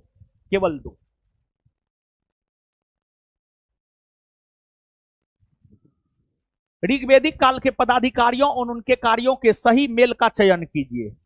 व्रजपति गोचर भूमि का अधिकारी, हाँ। परिवार का मुखिया कुलप, हाँ। गांव का प्रमुख ग्रामीणी, हाँ। सब सही है, 1 2 3 सब। ऋग्वेदिक काल में जो है गोचर भूमि का अधिकारी को व्रजपति, परिवार के मुखिया को कुलप, गांव के मुखिया को ग्रामीणी, सही है, याद रख लीजिएगा। उत्तर वैदिक काल के संबंध में निम्नलिखित में से कौन सा कथन सही नहीं है? कौन सा कथन सही नहीं है, मतलब कौन सा कथन गलत है? देखिए बाबू, ध्यान दीजिएगा। उत्तर वैदिक काल, देखिए, एक तो आप जानिए, जैसे हड़प्पा सभ्यता है वैसे ही वैदिक सभ्यता है। हड़प्पा सभ्यता के पतन के बाद वैदिक सभ्यता का उदय हुआ। अगर हम वैदिक सभ्यता की बात करें वैदिक सभ्यता को हम लोग दो भाग में बांटकर पढ़ते हैं, ऋग्वैदिक काल और उत्तर वैदिक काल। जहां तक हड़प्पा सभ्यता का सवाल है, हड़प्पा सभ्यता का सर्वमान्य काल है 1500 ईस्वी पूर्व से 600 ईस्वी पूर्व। सॉरी वैदिक सभ्यता, सॉरी वैदिक सभ्यता का सर्वमान्य काल है 1500 ईस्वी पूर्व से 600 ईस्वी पूर्व, 1500 ईस्वी पूर्व से 600 ईस्वी पूर्व। वैदिक सभ्यता को दो भाग में बांटकर पढ़ते हैं, ऋग्वैदिक काल और उत्तर वैदिक काल। ऋग्वैदिक काल 1500 ईस्वी पूर्व से 1000 ईस्वी पूर्व और उत्तर वैदिक काल 1000 ईस्वी पूर्व से 600 ईस्वी पूर्व। उत्तर वैदिक काल का कालखंड है 1000 ईस्वी पूर्व से 600 ईस्वी पूर्व। उत्तर वैदिक काल में ही 1000 ईस्वी पूर्व में लोहा का खोज हुआ और भारत में लोहा का पहला प्रमाण उत्तर प्रदेश के अतरंजी खेड़ा से मिला है। तो लोहा की खोज उत्तर वैदिक काल में हुई है, जिस वजह से उत्तर वैदिक काल को लोह युगीन संस्कृति से जोड़कर या लोह प्रौद्योगिकी युग से जोड़कर देखा जाता है। उत्तर वैदिक काल में ही पहली बार राष्ट्र का उदय हुआ माना जाता है। और उत्तर वैदिक काल की अगर हम लोग बात करें तो देखिए, वैदिक काल में ही वर्ण व्यवस्था का प्रचलन हुआ है। वैदिक काल में 4 वर्ण के लोग रहते थे, ब्राह्मण, क्षत्रिय, वैश्य और शूद्र। और एक बात जानिए, वैदिक काल को जो दो भाग में बांटकर पढ़ते, ऋग्वैदिक और उत्तर वैदिक। ऋग्वैदिक काल के बारे में जानकारी हमें ऋग्वेद देता है। ऋग्वेद में 10 मंडल है, ऋग्वेद के 10वें मंडल को पढ़िए। ऋग्वेद का 10वां मंडल कहता है, क्या कहता है ऋग्वेद का 10वां मंडल? ऋग्वेद का 10वां मंडल कहता है, क्या कहता है? ऋग्वेद का 10वां मंडल कहता है, परमपिता ब्रह्मा के मुख से ब्राह्मण, भुजा से क्षत्रिय, जांग से वैश्य और पैर से शूद्र की उत्पत्ति हुई है। ब्राह्मण का काम अध्ययन अध्यापन, क्षत्रिय का काम शासन प्रशासन, वैश्य का काम कृषि पशुपालन, शूद्र का काम ऊपर के तीनों वर्णों की सेवा करना। अब देखिए आप, ऋग्वैदिक काल में वर्ण का निर्धारण कर्म के आधार पर होता था। जो जैसा कर्म करता था वो उस वर्ण का माना जाता था।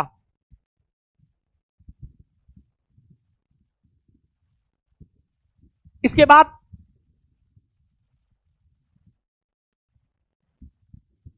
ऋग्वैदिक काल में सभी वर्ण के लोग आपस में भी रहते थे। उत्तर वैदिक काल में वर्ण का निर्धारण जन्म के आधार पर होने लगा। जन्म के आधार पर पिता ब्राह्मण है तो बेटा भी ब्राह्मण, पिता क्षत्रिय है तो बेटा भी क्षत्रिय, जो आज भी देखने को मिलता है। तो वर्ण व्यवस्था का प्रचलन हो चला था वैदिक काल में।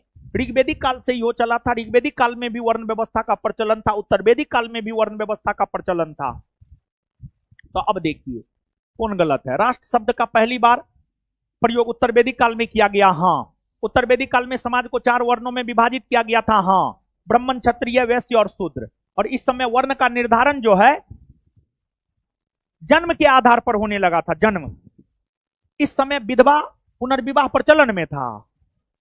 इसे लोहकालीन संस्कृति भी कहते हैं। हाँ, तो ए बी डी सही है, तो गलत कौन होगा? सी। और गलत को ही चुनना था, आंसर सी। इस समय विधवा पुनर्विवाह प्रचलन में था? नहीं, इस समय विधवा पुनर्विवाह प्रचलन में नहीं था।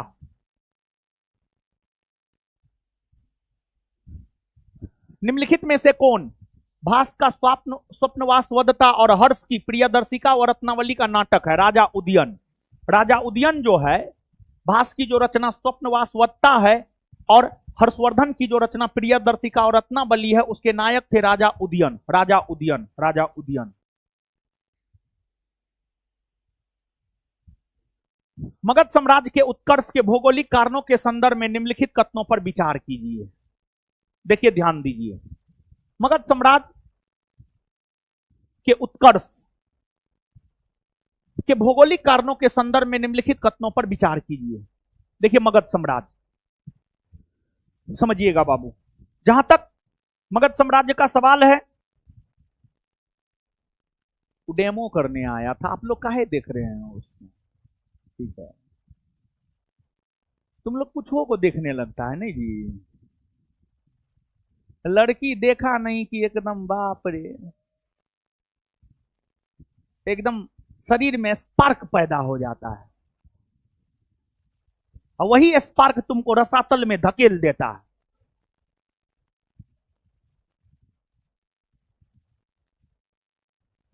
आज के युवाओं के लिए लड़की, मोबाइल, ये दोनों कैंसर है।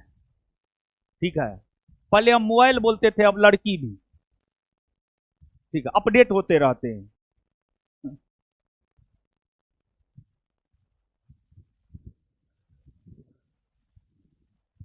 सुनिए, मगध सम्राट, एक बात जानिए, जहां तक मगध साम्राज्य का सवाल है, मगध साम्राज्य के शक्तिशाली होने के कई कारण थे।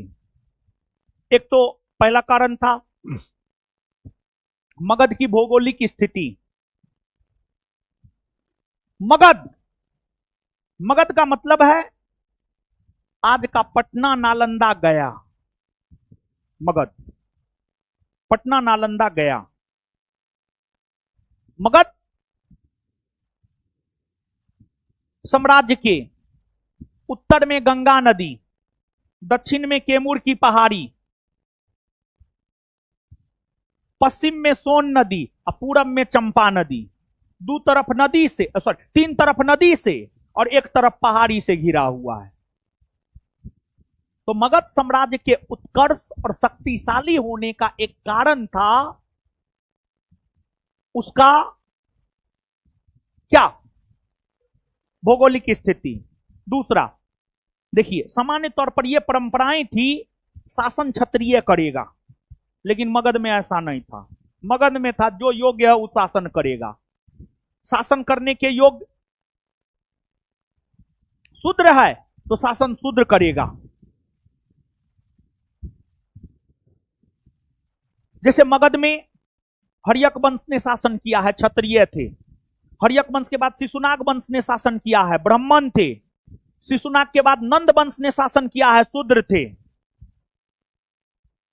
और एक बात जानिए, मगध में अगर हम देखें तो मगध, पटना, गया, नालंदा, आप देखिए पटना से होकर गंगा नदी गुजर रही है।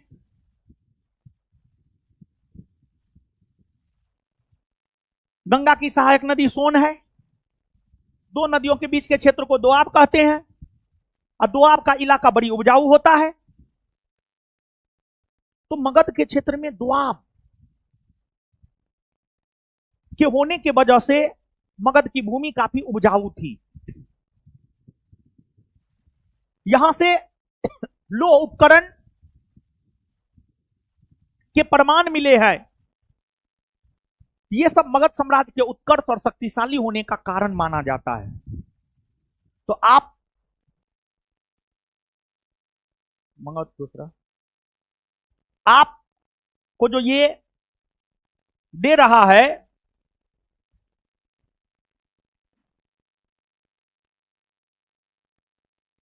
कि मगध साम्राज्य के उत्कर्ष के भौगोलिक कारणों के संदर्भ में निम्नलिखित कथनों पर विचार करें। आसपास के घने जंगलों में, मंगन जी, दूसरा, आसपास के घने जंगलों में प्रचुर मात्रा में लकड़ी एवं हाथियों की उपलब्धता ने मगध की सैन्य शक्ति को बढ़ाया। हाँ, सही बात है। मगध के पास लोहे की खानें थी जो उन्नत अस्त्र शस्त्र निर्माण में उपयोगी थे। हाँ, सही बात है। दोनों सही है, दोनों सही है, एकदम सही है, दोनों सही है, दोनों सही है। आंसर हो जाएगा सी।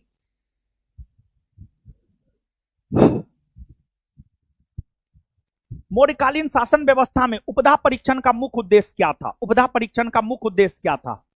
सुनिए, देखिए, मौर्य काल में उच्च पदों पर, मतलब अच्छे पद, बड़ा पद, जिम्मेदारी वाला पद।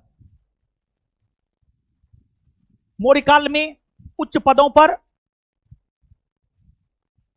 जैसे मुख्यमंत्री, पुरोहित जैसे बड़े पदों पर किसी को बैठाना है तो उससे पहले उसके चरित्र का परीक्षण होता था। तो मौर्य काल में बड़े पदों पर किसी को बैठाने से पहले जो उसके चरित्र का परीक्षण होता था उसी को उपधा परीक्षण कहा जाता था। क्या कहा जाता था? उपधा परीक्षण। आंसर क्या होगा? सी।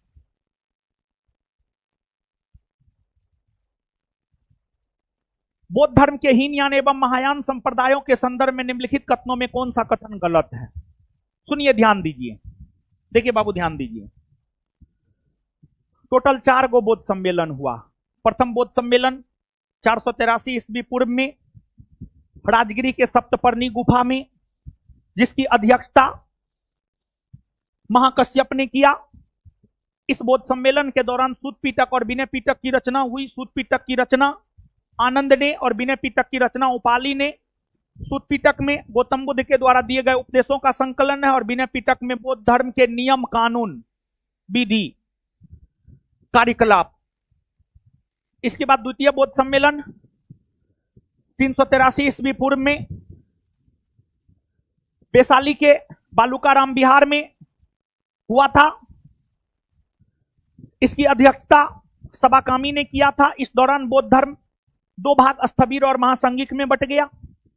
फिर तृतीय बौद्ध सम्मेलन 250 ईस्वी पूर्व, कुछ किताब में 255 ईस्वी पूर्व भी लिखता है, में पाटलिपुत्रा के अशोकाराम बिहार में हुआ था, जिसे अशोक ने संरक्षण प्रदान किया था।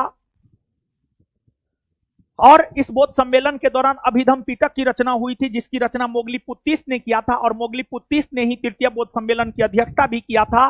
और अभिधम पिटक में गौतम बुद्ध के द्वारा दिए गए उपदेशों की दार्शनिक व्याख्या की गई है। ये तीनों बौद्ध सम्मेलन आप देख सकते हैं बिहार के ही राजगीर, वैशाली और पाटलिपुत्रा में हुआ है। लेकिन चौथा बौद्ध सम्मेलन एकमात्र ऐसा बौद्ध सम्मेलन है जो बिहार के बाहर हुआ है, और बिहार के बाहर यह कश्मीर के कुंडलवन में हुआ है। कश्मीर के कुंडलवन में प्रथम शताब्दी ईस्वी में चौथा बौद्ध सम्मेलन हुआ है, जिसको कुषाण वंश के शासक कनिष्क ने संरक्षण प्रदान किया था। और इस चतुर्थ बौद्ध सम्मेलन की अध्यक्षता वसुमित्र ने और उपाध्यक्ष सुघोष थे।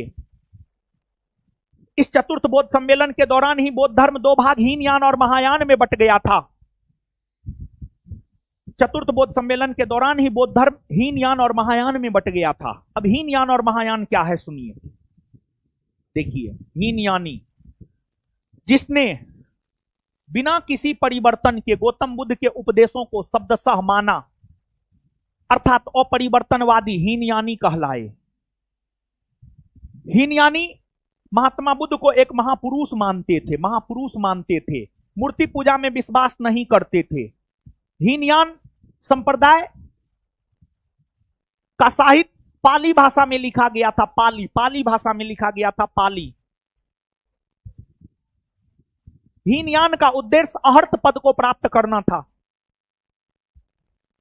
उसी प्रकार महायानी समय के साथ चीजों में परिवर्तन करते हुए गौतम बुद्ध के उपदेशों को स्वीकार करना, अर्थात परिवर्तनवादी ही महायानी कहलाए। और महायानी महात्मा बुद्ध को ईश्वर मानते थे और उनकी मूर्ति बना करके पूजा करते थे, उनकी मूर्ति बना करके पूजा करते थे। और महायान का ग्रंथ संस्कृत भाषा में लिखा होता था। और महायान संप्रदाय का उद्देश्य था बोधिसत्व को प्राप्त करना, बोधिसत्व को प्राप्त करना, बोधिसत्व को प्राप्त करना। और एक बात और जानिए, हीनयान संप्रदाय आगे चलकर 2 भाग में बट गया था, वैभाषिक और स्वतांत्रिक। और महायान संप्रदाय भी आगे चलकर के 2 भाग में बट गया था, शून्यवाद और विज्ञानवाद, शून्यवाद और विज्ञानवाद, ठीक ना। तो हीनयान संप्रदाय बुद्ध को महापुरुष मानता था, जबकि महायान उसे देवता के रूप में पूजता था। हाँ, हीनयान में मूर्ति पूजा का प्रचलन नहीं था, जबकि महायान में बुद्ध की मूर्ति की पूजा की जाती थी। हाँ, हीनयान का आदर्श अहर्त पद की प्राप्ति, जबकि महायान बोधिसत्व की अवधारणा। हाँ, हीनयान के धार्मिक ग्रंथ संस्कृत में लिखे गए थे, जबकि महायान पाली नहीं। हीनयान का पाली और महायान का संस्कृत, महायान का संस्कृत। तो गलत यही है, डी, आंसर डी।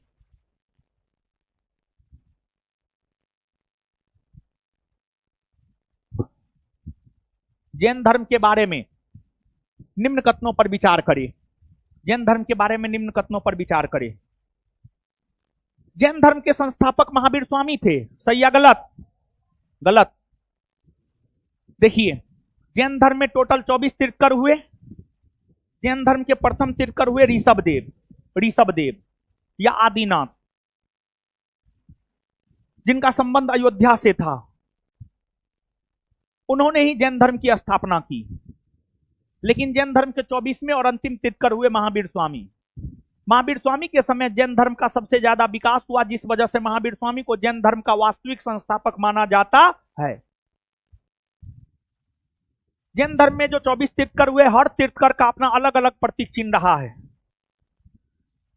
24 तीर्थकरों में एकमात्र महिला तीर्थकर थी मल्लीनाथ। मल्लीनाथ का प्रतीक चिन्ह था कलश, कलश, कलश। प्रथम तीर्थकर जो ऋषभदेव थे, उनका प्रतीक चिन्ह था वृषभ, सांड या बैल। 24वें तीर्थकर महावीर स्वामी का प्रतीक चिन्ह था सिंह, सिंह। 23वें तीर्थकर पार्श्वनाथ का प्रतीक चिन्ह था सांप, सांप, सांप, सांप, सांप। 22वें तीर्थकर अरिष्टिनेमी का प्रतीक चिन्ह था शंख, शंख, शंख। कौन सी था? शंख। और एक बात और जानिए, जो प्रथम तीर्थकर ऋषभदेव हुए, जिन्हें आदिनाथ भी कहा जाता है, जिनका प्रतीक चिन्ह वृषभ, सांड या बैल था, जिनका संबंध अयोध्या से रहा है, इनकी चर्चा ऋग्वेद और वायु पुराण में भी है। इनकी चर्चा ऋग्वेद और वायु पुराण दोनों में है। तो इसमें पहला गलत, दूसरा सही, तीसरा सही। आंसर केवल 2 और 3।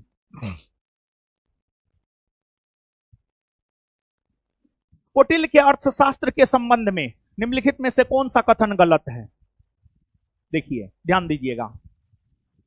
कौटिल्य के अर्थशास्त्र, देखिए बाबू, कौटिल्य,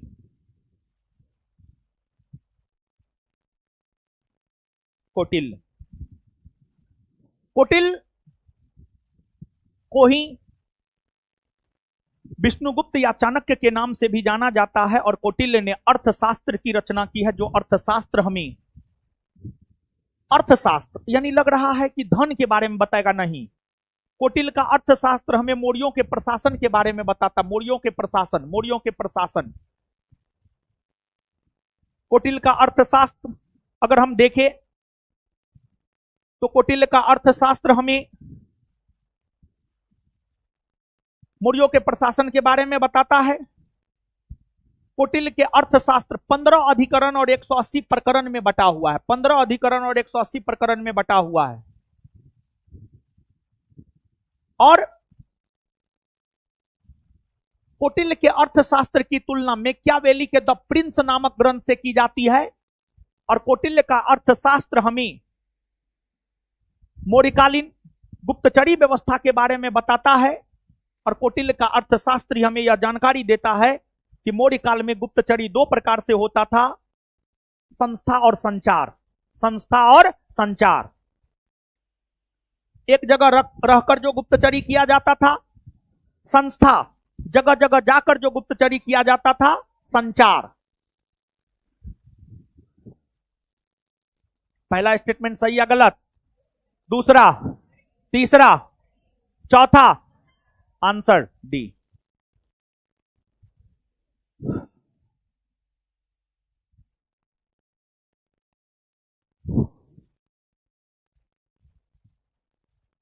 संगमकालीन धार्मिक व्यवस्था के संदर्भ में निम्नलिखित कथनों पर विचार करें। संगम काल, किसान लोग मुरुगन की पूजा करते थे। हाँ, संगमकालीन प्रमुख देवता मुरुगन ही थे। सब लोग मुरुगन की ही पूजा करते थे। किसान भी मुरुगन की पूजा करते थे।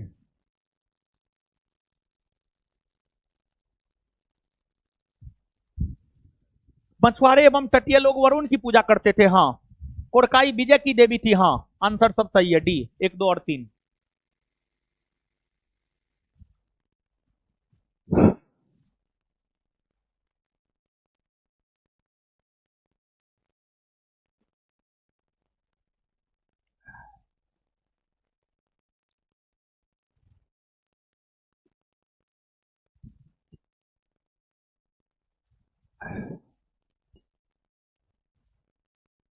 चलिए आइए तो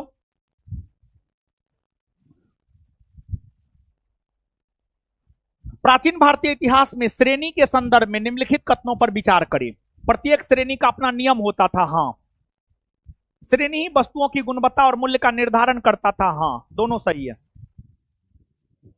निम्नलिखित राजवंशों को कालानुक्रम में व्यवस्थित कीजिए। सातवाहन, वाकाटक, चालुक्य। देखिए सातवाहनों का शासन रहा है 100 ईस्वी पूर्व से लगभग 250 ईस्वी तक मान न लीजिए, 250 ईस्वी तक मान लीजिए सातवाहनों का शासन। वाकाटकों का शासन जो है 250 ईस्वी से 500 ईस्वी तक, 250 ईस्वी से 500 ईस्वी तक। और चालुक्यों का शासन 543 ईस्वी से 753 ईस्वी तक। अलग अलग किताब में अलग अलग वर्ष मिलेगा, लेकिन एक सामान्य अवधारणा ये है, समझे ना। तो अब देखिए, इसमें सबसे पहले सातवाहनों ने, फिर वाकाटक ने, फिर चालुक्य ने शासन किया है, क्योंकि सातवाहनों ने ईस्वी पूर्व से शासन किया है। वाकाटक 250 ईस्वी से 500 ईस्वी और चालुक्यों ने 543 ईस्वी से 753 ईस्वी। तो आंसर हो जाएगा 1, 2 और 3। और एक बात जानिए, यहां पर उत्तर भारत में, ये तो मध्य भारत और दक्षिण भारत का राजवंश है। उत्तर भारत में सबसे पहले हर्यक वंश, शिशुनाग वंश, नंद वंश, मौर्य वंश, शुंग वंश, कण्व वंश, सातवाहन वंश, कुषाण वंश, गुप्त वंश, वर्धन वंश, पाल वंश, सेन वंश। समझे? तो इसको भी याद रखिएगा। पहले जो है, जब क्वेश्चन बनाए थे, पहले यही दिए थे, उत्तर भारत का राजवंश दिए थे, उत्तर भारत के राजवंश का क्रम दिए थे, लेकिन वो क्वेश्चन को काट दिए, तभी क्वेश्चन दिए। सोचे, वो तो उत्तर भारत वाला आप लोग जानबे करते हैं, बहुत बार बताए हैं। दक्षिण भारत और मध्य भारत वाला थोड़ा दे देते हैं।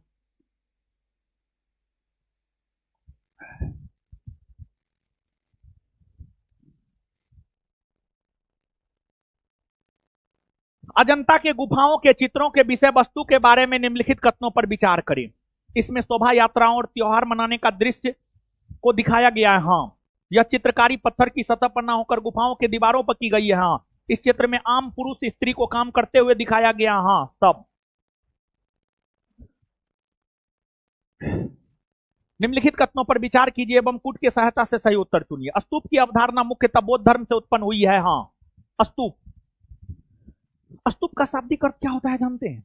स्तूप का शाब्दिक अर्थ होता है वस्तु का ढेर, और स्तूप की अवधारणा मुख्य तौर पर जो है बौद्ध धर्म से हुई है, क्योंकि गौतम बुद्ध का जब निधन हुआ, अर्थात गौतम बुद्ध को जब महापरिनिर्वाण की प्राप्ति हुई, तो उनके जीवन से जुड़े जो वस्तु थे, उन वस्तुओं को 8 अलग अलग जगह रखकर उस पर गुंबदाकार टीले का निर्माण किया गया। उसी को स्तूप कहा जाता है, और स्तूप का शाब्दिक अर्थ होता है वस्तु का ढेर। तो स्तूप की अवधारणा मुख्य तौर पर बौद्ध धर्म से है, एकदम सही है। स्तूप बुद्ध एवं बौद्ध भिक्षुओं के अवशेषों का नीचे पागार है। हाँ, सही है, दोनों सही है, लेकिन व्याख्या सही नहीं। आगे आइए।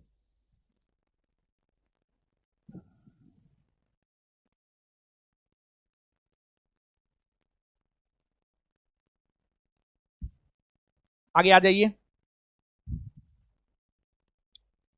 प्राचीन काल में शासकों द्वारा भूमिदान देने का उद्देश्य क्या था? भूमिदान, सुनिए सुनिए सुनिए सुनिए, देखिए, भूमिदान, आज भी भूमिदान हल्का फल्का प्रचलन में है। आज तो ऐसे कोई देता ना है, लेकिन फिर भी बहुत लोग देते हैं, ऐसा ना है, ठीक है ना। क्या बात करते हैं, ऐसा ना है जैसे हम सोच रहे हैं। हमारे परदादा थे, हमारे परदादा बहुत अच्छे आदमी थे। हमारे परदादा जो है गांव में अपना जमीन दे करके जो है स्कूल बनवाए थे। उस समय प्राथमिक विद्यालय था वो, लेकिन हम लोग जो है उसको आज हाई स्कूल बना दिए हैं, 11-12 तक पढ़ाई होता है अब उसमें। हमारे परदादा का नाम था महावीर मंडल। महावीर मध्य विद्यालय था शुरू में, अब तो महावीर उच्च विद्यालय हो गया है, समझे। तो वो दिए थे दान में। फिर वो मंदिर भी बनवाए थे हम लोग के दरवाजा, भगवान शिव का मंदिर बनवाए थे, वो मंदिर बहुत जर्जर हो गया है। तो हम सोच रहे हैं कि मंदिर बनाएं और अपने जमीन में बनाएं। हमारा परिवार जो है बहुत बड़ा है, समझे, 7 गो दादा है हमको, लेकिन कोई सहमति नहीं बना रहा है। मतलब कोई वैसा जमीन जहां पर 7 का जमीन हो वहां पर बने, ऐसा होना चाहिए, क्योंकि पुरखा का मंदिर है, लेकिन कोई सहमत नहीं हो रहा है। तो हम ये सोच रहे हैं वो मंदिर के आसपास जो मेरा अपना जमीन है, जो मेरा हिस्सा है, मतलब मेरे गार्जियन का हिस्सा, मेरा क्या, मेरा कुछ नहीं है, तो मेरा लोग कहता है किसी का कुछ नहीं है, ठीक है, जो है उसमें मंदिर बनाए हम, समझे, ऐसा मेरा इच्छा है। लेकिन मेरे इच्छा से क्या होगा, मेरी इच्छा से नहीं सब कुछ हो सकता है, मेरे ऊपर भी गार्जियन है। तो ऐसा नहीं है कि लोग भूमि दान नहीं देना चाहता था, हमारा तो प्रबल इच्छा है हम ऐसा करें। अगर सिर्फ हमसे ये हो जाता तो हम कर दिए रहते, समझे। तो ऐसा नहीं है कि लोग नहीं देना चाहता है, देना चाहता है, ठीक है। तो भूमि दान, एक बात जानिए आप, भूमि दान, भूमि दान, देखिए आप, जैसे हम गांव के बाहर कुछ भी कर सकते हैं, लेकिन गांव में बिना गार्जियन की अनुमति के आप कुछ नहीं कर सकते हैं, चाहे आप कलेक्टर काहे न बन गए हैं गांव में, समझे। गांव में वो भी पैतृक संपत्ति में, बिना गार्जियन की अनुमति के आप एगो चीज इधर से उधर नहीं कर सकते हैं। सुनिए, भूमिदान, पहली बात, भूमिदान देने की प्रथा की शुरुआत भूमिदान देने की प्रथा की जानकारी शुरुआत में, भूमिदान की प्रथा को लेकर के जानकारी देने वाला प्रथम अभिलेख कौन है? नानाघाट अभिलेख, जिसका संबंध सातकर्णी प्रथम से है, जो कि सातवाहन वंश के शासक थे। और नानाघाट अभिलेख की रचना सातकर्णी प्रथम की पत्नी नैनिका ने की थी। नैनिका ने की थी, नैनिका ने की थी, समझे ना? नहीं समझे? समझ गए? अब सुनिए, आपको अगर देखा जाए तो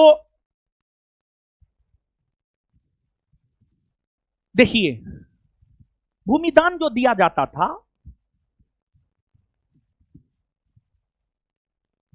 ब्राह्मणों को, विद्यालयों को,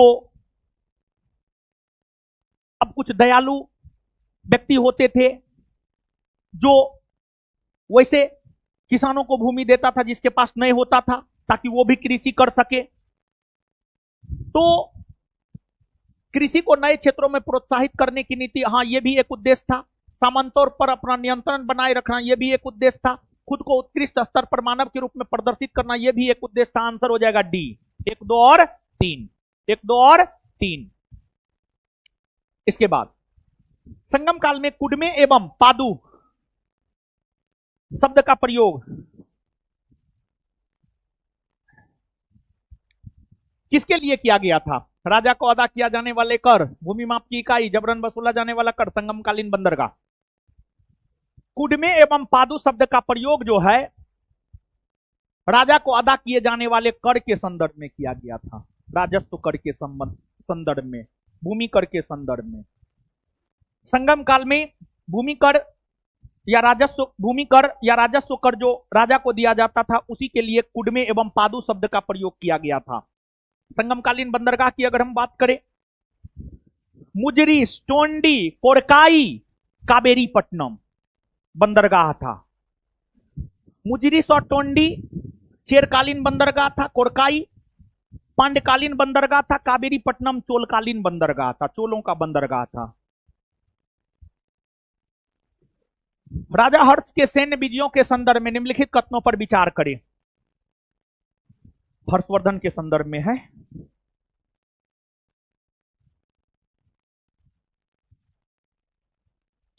हर्षवर्धन, देखिए बाबू, अगर हम हर्षवर्धन की बात करें तो वो वर्धन वंश का शासन था। वर्धन वंश, वर्धन वंश का शासन था। वर्धन वंश, वर्धन वंश की स्थापना पुष्यभूति वर्धन ने किया था। उन्होंने थानेश्वर को अपना राजधानी बनाकर शासन करना शुरू किया। वर्धन वंश का प्रथम महान शासक प्रभाकर वर्धन हुआ, जिन्होंने परम भट्टारक और महाराजा धीराज जैसी उपाधि धारण की। प्रभाकर वर्धन के बाद अगला शासक उसका बेटा राजवर्धन, और राजवर्धन के बाद उसका छोटा भाई हर्षवर्धन जो है गद्दी पर बैठा।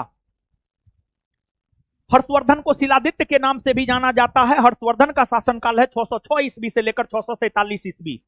हर्षवर्धन के समय चीनी यात्री वेनसोंग भारत की यात्रा पर आया था 630 ईस्वी में। 630 से लेकर 644 ईस्वी तक जो है वेनसोंग भारत में रुके थे, और वेनसोंग ने नालंदा विश्वविद्यालय में अध्ययन और अध्यापन दोनों करवाया। और वेनसोंग को यात्रियों में राजकुमार नीति का पंडित और वर्तमान शाक्य मुनि कहा जाता है।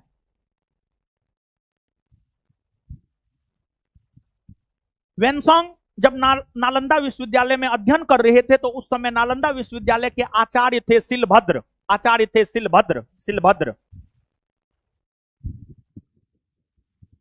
वेनसोंग के दरबार में चीनी बौद्ध यात्री आया था। वेनसोंग ने भी 641 ईस्वी में अपना दूत चीन भेजा था।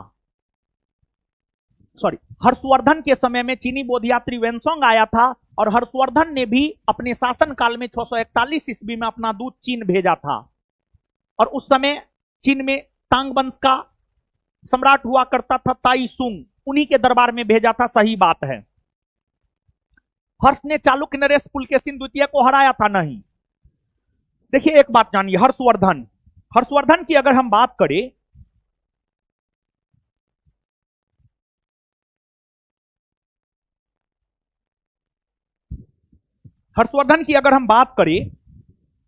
हर्षवर्धन जब पूरे उत्तर भारत को जीत लिया ना, साम्राज्यवादी शासक था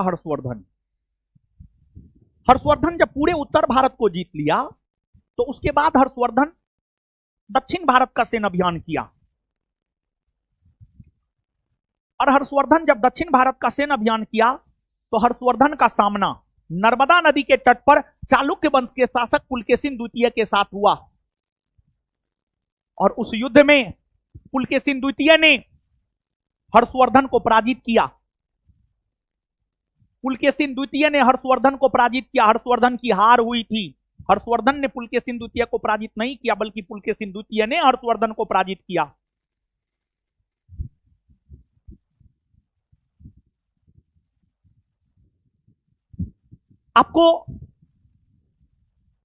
आपको लेकिन दोनों समझौता किया। पुलकेशिन द्वितीय कहा हमको दक्षिण भारत में रहने दीजिए, आप उत्तर भारत में रहिए। और फिर पुलकेशिन द्वितीय ने दक्षिणाधिपति और हर्षवर्धन ने उत्तराधिपति की उपाधि धारण किया। और हर्षवर्धन का समकालीन बंगाल का गौड़ शासक शशांक था। शशांक को हर्षवर्धन ने पराजित किया था, लेकिन यह संदेहास्पद है। कुछ इतिहासकार लिखते हैं पराजित किया था, कुछ इतिहासकार लिखते हैं शशांक बड़ी शक्तिशाली शासक था, लेकिन यहां पर मान करके चलिए पराजित किया था। ठीक है ना? तो दूसरा गलत और तीसरा सही। तो कौन सा सही है? 1 और 3। किस विदेशी यात्री ने उल्लेख किया कि प्रतिहार शासकों के पास भारत की सबसे अच्छी घुड़सवारी सेना थी? अल-मसूदी। 35 कथन है। महाबलीपुरम मंदिर को 5 पांडव मंदिर के नाम से जाना जाता है। हां, देखिए महाबलीपुरम में एकास्मृत मंदिर का निर्माण किया गया था, और महाबलीपुरम में एकास्मृत मंदिर का निर्माण पल्लव शासकों ने करवाया था। पल्लव शासकों ने। ठीक है, महाबलीपुरम में जो एकास्मरथ मंदिर का निर्माण किया गया था, जिसे पांडव मंदिर भी कहते हैं, लेकिन इसका संबंध पांडवों से नहीं था, ना ही 5 पांडवों की मूर्ति उसमें थी, बल्कि यह इस मंदिर में भगवान शिव, विष्णु और दुर्गा की प्रतिमा थी। दुर्गा की प्रतिमा थी, समझ गए ना? तो महाबलीपुरम मंदिर का संबंध महाभारत के ना, गलत है। ए सही है परंतु आर गलत। गुप्त काल में जातियों के अधिक विस्तार का मुख्य कारण क्या था? विदेशों से आने वाले आक्रमणकारी आदिवासी समुदाय का ब्राह्मणवादी समाज में शामिल होना, बड़ी संख्या में विदेशियों का समाज में प्रवेश। देखिए, ई नहीं होगा, केवल शब्द दे दिया है, इसी वजह से ई गलत है, लेकिन बी और सी सही है, उपर्युक्त में से एक से अधिक। नवपाषाण काल के संबंध में निम्नलिखित में से कौन सा कथन गलत है? कौन कथन गलत है? नवपाषाण काल में खेती और पहिया का उपयोग होता था। मध्यपाषाण काल में मानव आग का प्रयोग करने लगा था। भारत का प्रथम प्रागैतिहासिक उपकरण पलवरम हथौड़ी की खोज थी। सब सही है, कोई गलत है ये न है, कोई गलत है ये न है। नवपाषाण काल में कृषि नहीं होने लगा था जी, खेती नहीं होने लगा था। पूरा पाषाण काल में ही आग की खोज हो गई थी। जब पूरा पाषाण काल के लोग आग से अवगत थे, तो पूरा पाषाण काल के बाद मध्य पाषाण काल हुआ, तो मध्य पाषाण काल के लोग आग से अवगत नहीं होंगे? होंगे, एकदम थे, होंगे और थे। भारत का प्रथम प्रागैतिहासिक उपकरण पलवरम हथौड़ी है। इसकी खोज 1863 में रॉबर्ट ब्रूस फूट ने किया था। रॉबर्ट ब्रूस फूट ने।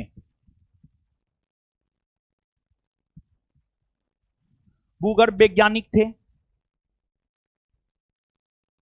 निम्नलिखित कथनों पर विचार करें। सेन वंश के संस्थापक बल्लाल सेन थे? नहीं, सेन वंश के संस्थापक थे सामंत सेन।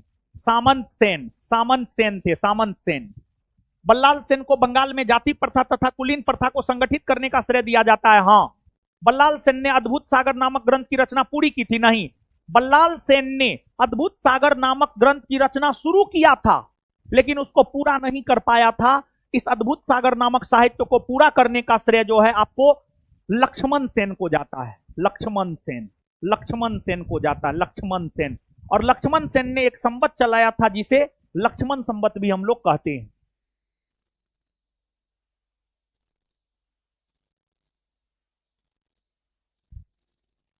बताइए, बताइए कुछ, कौन सही होगा? केवल 2, केवल 2। कथन है, संगम काल के दौरान मूवेंद्रम अपनी प्रजा से नियमित कर वसूलते थे? नहीं, वे मुख्य रूप से उपहारों में और सेना अभियानों में प्राप्त भेंट पर निर्भर थे। हां, ये गलत है, लेकिन आर सही है। चीनी यात्री वेनसोंग और फाहियान के भारत भ्रमण के संदर्भ में निम्नलिखित कथनों पर विचार करें। देखिए, वेनसोंग हर्षवर्धन के समय भारत आया था। फाहियान चंद्रगुप्त द्वितीय के समय भारत आया था। और एक बात जानिए, वेनसोंग ने नालंदा विश्वविद्यालय में अध्ययन किया था, लेकिन फाहियान ने नालंदा विश्वविद्यालय में अध्ययन नहीं किया था, क्योंकि फाहियान चंद्रगुप्त द्वितीय के समय आया था। उस समय नालंदा विश्वविद्यालय बनबे नहीं किया था। चंद्रगुप्त द्वितीय का उत्तराधिकारी उसका बेटा कुमारगुप्त बना था। कुमारगुप्त ने नालंदा विश्वविद्यालय को बनाया था।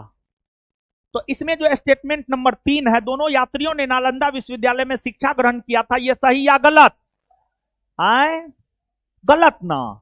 अब जिस जिस में 3 है वो कट जाएगा, हां या ना? बोलो यार। इसमें 3 है, कटेगा। इसमें भी 3 है, कटेगा। इसमें भी 3 है, कटेगा। देखो, एकमात्र जानकारी मात्र से क्वेश्चन बनाया जा सकता है, कम जानकारी से भी क्वेश्चन बनाया जा सकता है, लेकिन जानकारी होना चाहिए कम भी। ठीक है। स्ट्रिक का उपयोग आप उन एग्जामों में करें जिसमें कथन कूट में ज्यादा प्रश्न आते हैं। ठीक है, कंसेप्ट रहेगा तब, जानकारी रहेगा तब ये सब प्रयोग कर पाइएगा। तो केवल 1 सही है, 2 भी गलत है और 3 भी गलत है। निम्नलिखित युग्मों पर विचार कीजिए। देखिए, ये सब जानते हैं बौद्ध शिक्षा का प्रमुख केंद्र बिंदु है। बौद्ध शिक्षा का प्रमुख केंद्र बिंदु है विक्रमशिला विश्वविद्यालय। बौद्ध शिक्षा का प्रमुख केंद्र बिंदु है।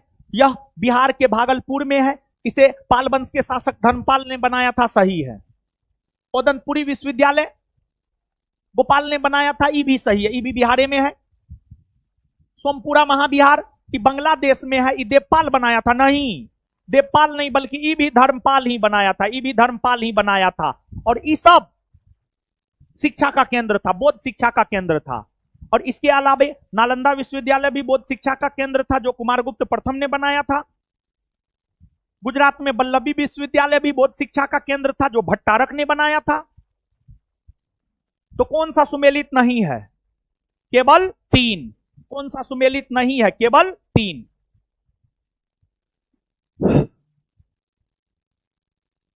आठवीं 10वीं शताब्दी के बीच पाल, प्रतिहार तथा राष्ट्रकूट राजवंशों ने कृष्णा नदी दोआब पर आधिपत्य को लेकर के लगातार संघर्ष किया था, नहीं। पाल, प्रतिहार, राष्ट्रकूट के बीच संघर्ष कन्नौज को लेकर हुआ था। कन्नौज जो कि उत्तर प्रदेश में है, उत्तर प्रदेश में।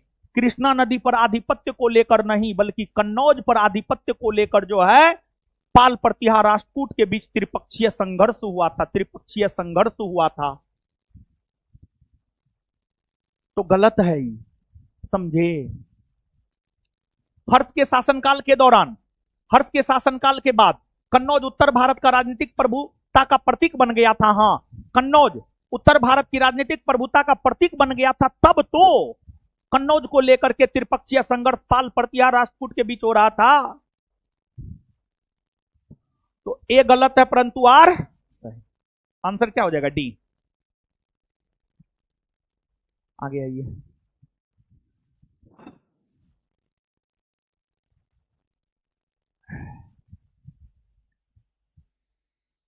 गंधार कला शैली के संदर्भ में निम्नलिखित कथनों पर विचार करें। सुनिए, जानते हैं कुषाण काल में मूर्ति निर्माण की 2 शैली का विकास हुआ, एक गंधार और दूसरा मथुरा शैली। मथुरा शैली विशुद्ध रूप से देसी शैली थी, और मथुरा शैली में जो मूर्ति बनाया जाता था उसमें लाल बलुआ पत्थर का प्रयोग किया जाता था। मथुरा शैली में जो मूर्ति बनाया जाता था उसमें लाल बलुआ पत्थर का प्रयोग किया जाता था। गंधार शैली पर विदेशी प्रभाव था। जब भारतीय और यूनानी शैली, जब इंडिया और ग्रीक, जब भारत और ग्रीक या भारतीय या यूनानी शैली आपस में मिला तो उसी से एक नई शैली की उत्पत्ति हुई, जिसे गंधार शैली कहते हैं। इसी वजह से गंधार शैली को भारतीय यूनानी शैली या इंडो ग्रीक शैली भी कहा जाता है। महात्मा बुद्ध की अधिकतर प्रतिमा गंधार शैली में ही बनी है, और गंधार शैली में नीले और काले रंग के पत्थर का प्रयोग किया जाता था। नीले और काले रंग के पत्थर का प्रयोग किया जाता था। नीले और काले रंग के पत्थर का प्रयोग जो है गंधार शैली में मूर्ति बनाने के लिए किया जाता था। और महात्मा बुद्ध की प्रथम प्रतिमा मथुरा शैली में बनी थी, प्रथम अधिकतर प्रतिमा जो है गंधार शैली में बनी थी। और अगर देखा जाए तो महात्मा बुद्ध प्रथम व्यक्ति हुए जो इस पृथ्वी पर जन्म लिए, और उनकी मानव रूप में पूजा हुई, उनकी मानव रूप में पूजा हुई, समझे ना। उनकी प्रतिमा बनाई गई। एक बात जानिए, जैसे महात्मा बुद्ध की प्रतिमा बना करके उसकी पूजा की गई, वैसे ही महावीर स्वामी की भी प्रतिमा बनाकर पूजा की गई। यानी बौद्ध और जैन दोनों प्रारंभ में मूर्ति पूजक नहीं थे, बाद में मूर्ति पूजक बन गए थे। शुरू में तो बौद्ध और जैन मूर्ति पूजा का विरोध करता था, बाद में बौद्ध और जैन मूर्ति पूजा करने लगा, जिस वजह से बौद्ध धर्म का पतन हो गया, जैन धर्म का पतन हो गया। और भी कई सारे कारण थे, लेकिन उसमें एक कारण ही भी था।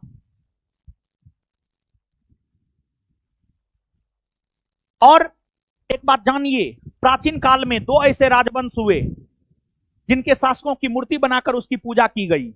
एगो कुषाण वंश और एगो चोल वंश। एगो कुषाण वंश उत्तर भारत में, और एगो चोल वंश दक्षिण भारत में। इसे इंडो ग्रीक कला शैली भी कहते हैं। हाँ, इसमें बुद्ध की प्रतिमा के चेहरे की बनावट यूनानी देवता अपोलो से मिलती है। हाँ, इस शैली में मुख्य रूप से लाल बलुआ पत्थर का प्रयोग होता है। नहीं, लाल बलुआ पत्थर का प्रयोग जो है कौन शैली में? मथुरा शैली में। कौन सा असत्य है, मतलब कौन सा गलत है? केवल तीन, केवल तीन। 6ठी शताब्दी ईसा पूर्व महाजनपदों के बारे में कौन सा कथन असत्य है? देखिए बाबू, ध्यान दीजिएगा। 6ठी सदी ईस्वी पूर्व में, यानी 600 ईस्वी पूर्व में भारत में 16 महाजनपद था। 16 महाजनपदों में 15 महाजनपद उत्तर भारत में था, यानी अधिकतर महाजनपद उत्तर भारत में था। एकमात्र महाजनपद दक्षिण भारत में था जिसका नाम था असमक, जिसकी राजधानी थी पोटली या पोतन, जो महाराष्ट्र में था, जो महाराष्ट्र में था। ठीक ना? बाद बाकी 15 महाजनपद उत्तर भारत में था। और इन महाजनपदों के बारे में जानकारी हमें बौद्ध ग्रंथ अंगुत्तर निकाय, बौद्ध ग्रंथ महावस्तु और जैन ग्रंथ भगवती सूत देता है। समझे ना? अधिकांश महाजनपद दक्षिण भारत में था, नहीं उत्तर भारत में। और गलत को ही चुनना था आंसर, बाद बाकी सही है। मध्यकालीन इतिहास के संदर्भ में जिम्मी शब्द का क्या अर्थ है? अब सुनिए बाबू, सोना मेरा हीरा। चलिए, एक सेगमेंट प्राचीन भारतीय इतिहास क्लियर हुआ? यस और नो? बहुत कुछ रिकॉल हुआ होगा, हाँ या ना? अब इसको आगे रहने दीजिए, ठीक है ना? सुनिए, बिहार दरोगा वाले जो ऑफलाइन क्लास कर रहे हैं, दोपहर में 12 बजे आइए, ठीक है? दोपहर में 12 बजे, हाँ यहीं इसी सेंटर पर दोपहर में 12 बजे पॉलिटी के साथ आइए। बात करेंगे अब कल। हम भी बहुत थक गए हैं, अब कुछ नहीं, अब कुछ नहीं। कल कल कल पढ़िए ना जी, जो पढ़ा रहे हैं महाराज। कल आइए, कल पहले रूटीने का बात करते हैं। कल आइए। और ऑनलाइन वाले लोग जो क्लास कर रहे हैं, टोटल 150 क्वेश्चन है, लेकिन अभी 44 क्वेश्चन का डिस्कशन किए हैं प्राचीन का। मध्यकालीन और आधुनिक जो है कल यूट्यूब चैनल पर हम डिस्कशन करवा देंगे। मिलते हैं अगले क्लास में। धन्यवाद सभी लोगों का।